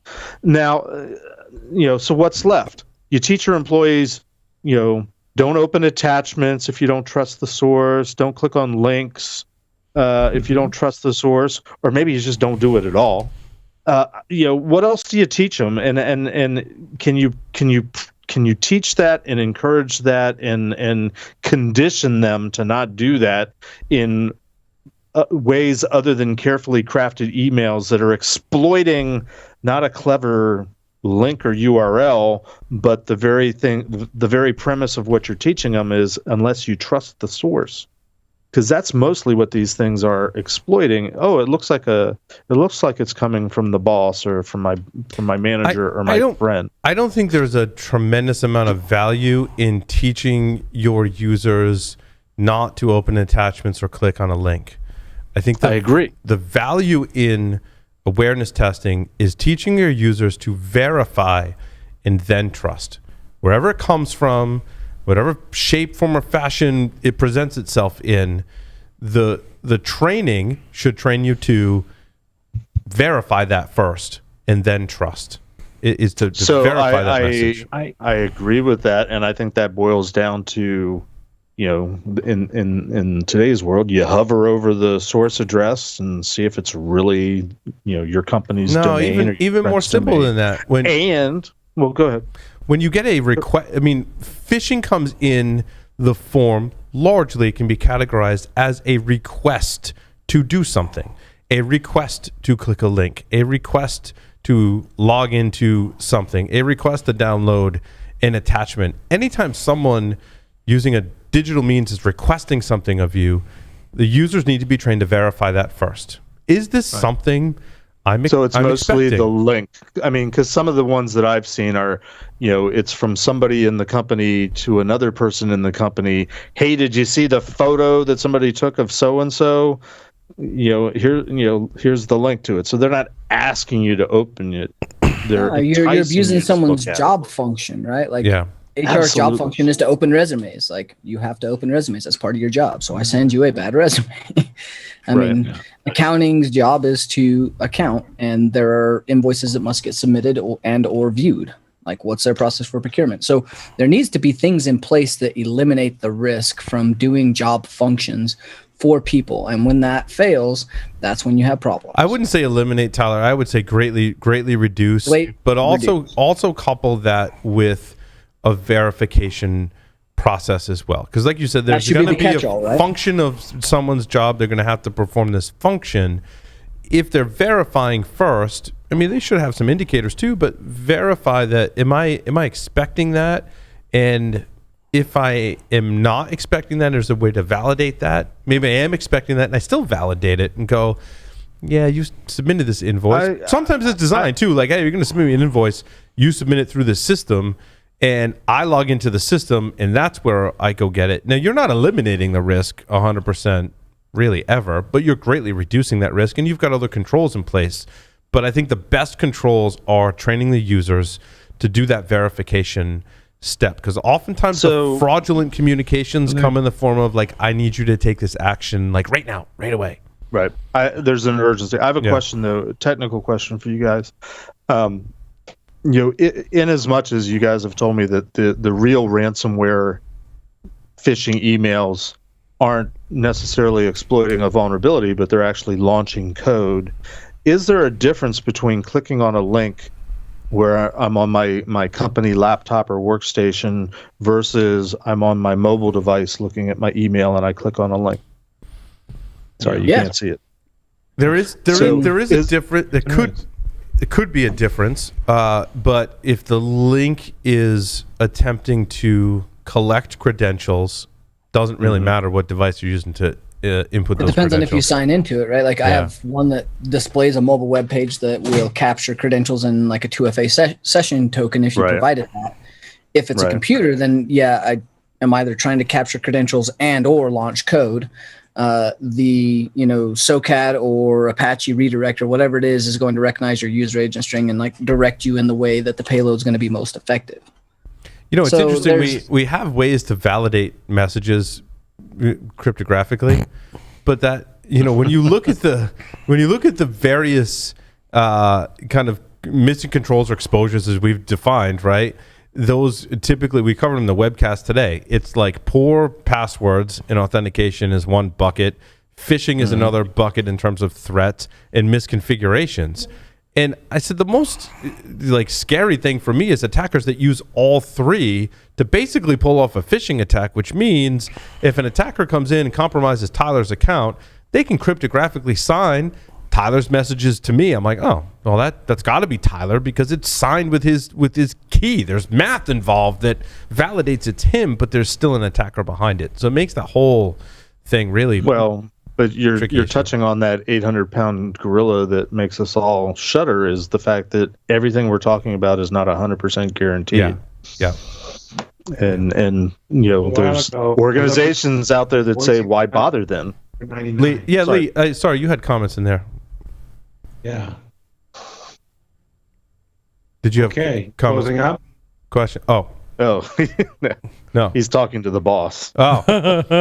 But what's interesting too is the controls, the validation oftentimes comes down to a password or control of the key, right? For me, to Larry to know that it's me sending that message, it's up to me to protect my private key to sign that message. And if an attacker takes over my machine and then gets access to my key, everything's out the window. And we hope that we can limit it to those attacks via the other methods that we described. Because like you said, Jeff, you're never going to be 100%. So Lee does have a comment. Lee does have a thing. Okay, go Lee. Yeah, so what I was going to say earlier is that when you were talking about verification, I wanted to interject the idea of critical thinking. It's analysis. You got looking at the context. You get a FedEx alert for a package being delivered, but you don't use that email for FedEx alert. So why is it coming? Big bottle of bourbon. Is this relevant? Yeah, that's why I think it's more than validation. I think it's critical thinking. Yep. Yeah. I almost got nailed by one the other day. Like I got a text and I looked at it and the preview here. I still have it. They get me too, Larry. With I just placed an order, or I placed an order with this company, and I received a message from that company that's like, I gotta track my package, and I'm like, oh, I don't need to verify that. Like I already placed an order, and then I'm like, no shit, I still need to verify that. Yep. Citizens Online, your Citizens bank account has been locked due to unsuccessful sign-in attempts. If you want to unlock your account, then go to goog.io. Yeah. Look at message history. No other message history. Yeah, you can die in a fire. Mm-hmm. How about? Yeah. Go ahead, Lee. Here's one I'm seeing now is, and I don't know if it's because they're lazy, but I'm getting, instead of a cold call or I'm getting a meeting invite. Come meet with our marketing guys or whatever. But I don't know these people from Adam. Mm-hmm. And I'm thinking, how many people accept that? Or better yet, go click on the Zoom link if it's really a Zoom link or whatever the conferencing platform is. We have one like that too. Yep. Another story, or let's close it up. I say one more. WordPress plugins are responsible for 98% of all vulnerabilities. I'm assuming they meant in WordPress. In the world? Yeah, I was going to say, there's got to be more. There's got to be more narrow context there. Yeah, I can't see that scope being 90% of all vulnerabilities, but it's WordPress plugin vulnerabilities a week as of late, or sometimes multiple a week. It's crazy. The reasons I'm not sure fully capture it. I mean, they say not all plugins follow the security protocol. Like, first, is there a security protocol for WordPress plugins? Yeah. And is protocol really the right word there? Probably not. The author was not very graceful with their words. I kind of know what they're getting at, right? Like, there is no, like, a better term is security standard, security guideline, security policy. The quick read from this article is that the author is not a native English speaker. Yeah, no, I get that. I do think that what they were trying to say is important to discuss is that WordPress is 40% of the websites out there today. Hugely, like, we're not going to get around the fact that WordPress is prominent. It's here to stay. People are going to use it. People are going to then extend it and develop plugins. And right now, those plugins are they're a security nightmare. It's the Wild West. I mean, and themes. Well, I mean, we've certainly, one thing we've proven in this show is that we can cover vulnerable WordPress plugins every week. We haven't brought it up in a while, so I thought now might be a good time. But if there's a lesson to be learned from history, the great Windows versus Mac OS debate, over the last 20 years or so, typically the solution that has the largest market share is the one that's going to get the most attention because so WordPress may or may not be any worse than anything else out there. It's just they've got the market share, so they've got the attention. So just keep that in mind. I thought it was and also Microsoft. Go ahead. Microsoft went and became much more secure, like their base OS and their capabilities, because but it took them how long would you say? Yeah, but they also, Jeff, to Yeah. that, they also probably had the most lines of code to secure out of any one single organization. Yeah. And the most developers to implement that across. But Now, is that because they didn't have really good coders in the very beginning, or because it's that complicated? I wouldn't say good coders, but they didn't have a security focus or security culture. Certainly in the beginning. What was the term you used about the lawyers earlier? They had really bad programmers. Yeah, that would be the analogy, right? Is for this show. Yeah. They had really bad programmers. No, they maybe had the wrong. Really bad trigger. They didn't have the wrong programmers either. They didn't have the programmers with the right security mindset or skills, and but they developed that. And then, to your point, it did take them time. But I think it's a good model when we look at WordPress to say Microsoft had to develop a culture, and Tyler, I think is where you're going, right? Develop a culture, guidelines, protocols, and processes so that developers were set up to write more secure and more reliable code than they were before. And it was a business benefit. I truly think that more resilient code is better performant, more reliable, but also secure. And you can achieve all those things by writing better code. Well, not to be too cynical, I would wager that Microsoft did it ultimately because they thought it was in their best interests from an economic perspective. Agreed. It certainly costs them a lot to implement all the things, and they've come a long way and they've done great stuff. Don't get me wrong, but they're doing it to maintain their place in the market. Right, and they can do that because at the very least they produce largely proprietary code that's produced in a commercial environment. WordPress is in trouble, and to their benefit, the core WordPress code and the core PHP code has come a long way in terms of implementing security. I mean, PHP, you can pick on PHP all day long, but the core framework has light years ahead of where it was security years ago. I mean, you remember some of those old like PHP security insecurity controls, I think you could say, like in your configuration that would just allow heinous uploads, and they fixed a lot of that stuff. The vulnerabilities lie in the other people writing the code because they don't control that. I think that's what the author was trying to get at, that not all plugins follow the security protocols. Really, like anyone can create a plugin for WordPress. So do they follow Apple and like make an app store that has to get verified and validated for security aspects? It's interesting. Like that seems like a good framework. It's interesting the balance, right? You go back to no independent verification and validation, though, Tyler. That's my objection to the Apple Play Store. direct opposition of openness, though, right? And we play that balance. We look at Apple, the most restricted environment, also happens to be one of the most secure, but it's the least open, right? Well, what I mean, it may have come across as what the hell are they doing? I'm not saying that they're not doing great things. It's just a sound cryptographic security practice to get a third independent third party to look at your work. Period. Have we used to call it IVNV, independent. I forget if it's validation or verification and validation. Maybe Lee can correct me, but that was an important part of all of our work at NSA in terms of testing things, was to have a third party review your work. But someone's got to make those changes once it's reviewed. Sure. That's the problem with WordPress plugins. There's so many people writing that have already written so many lines of code.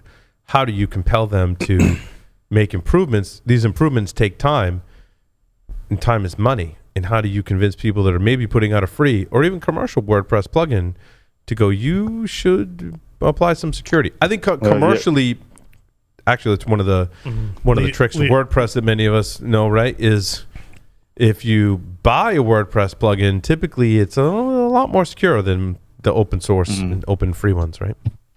Positive reinforcement or negative reinforcement. Looks like Lee's got a comment.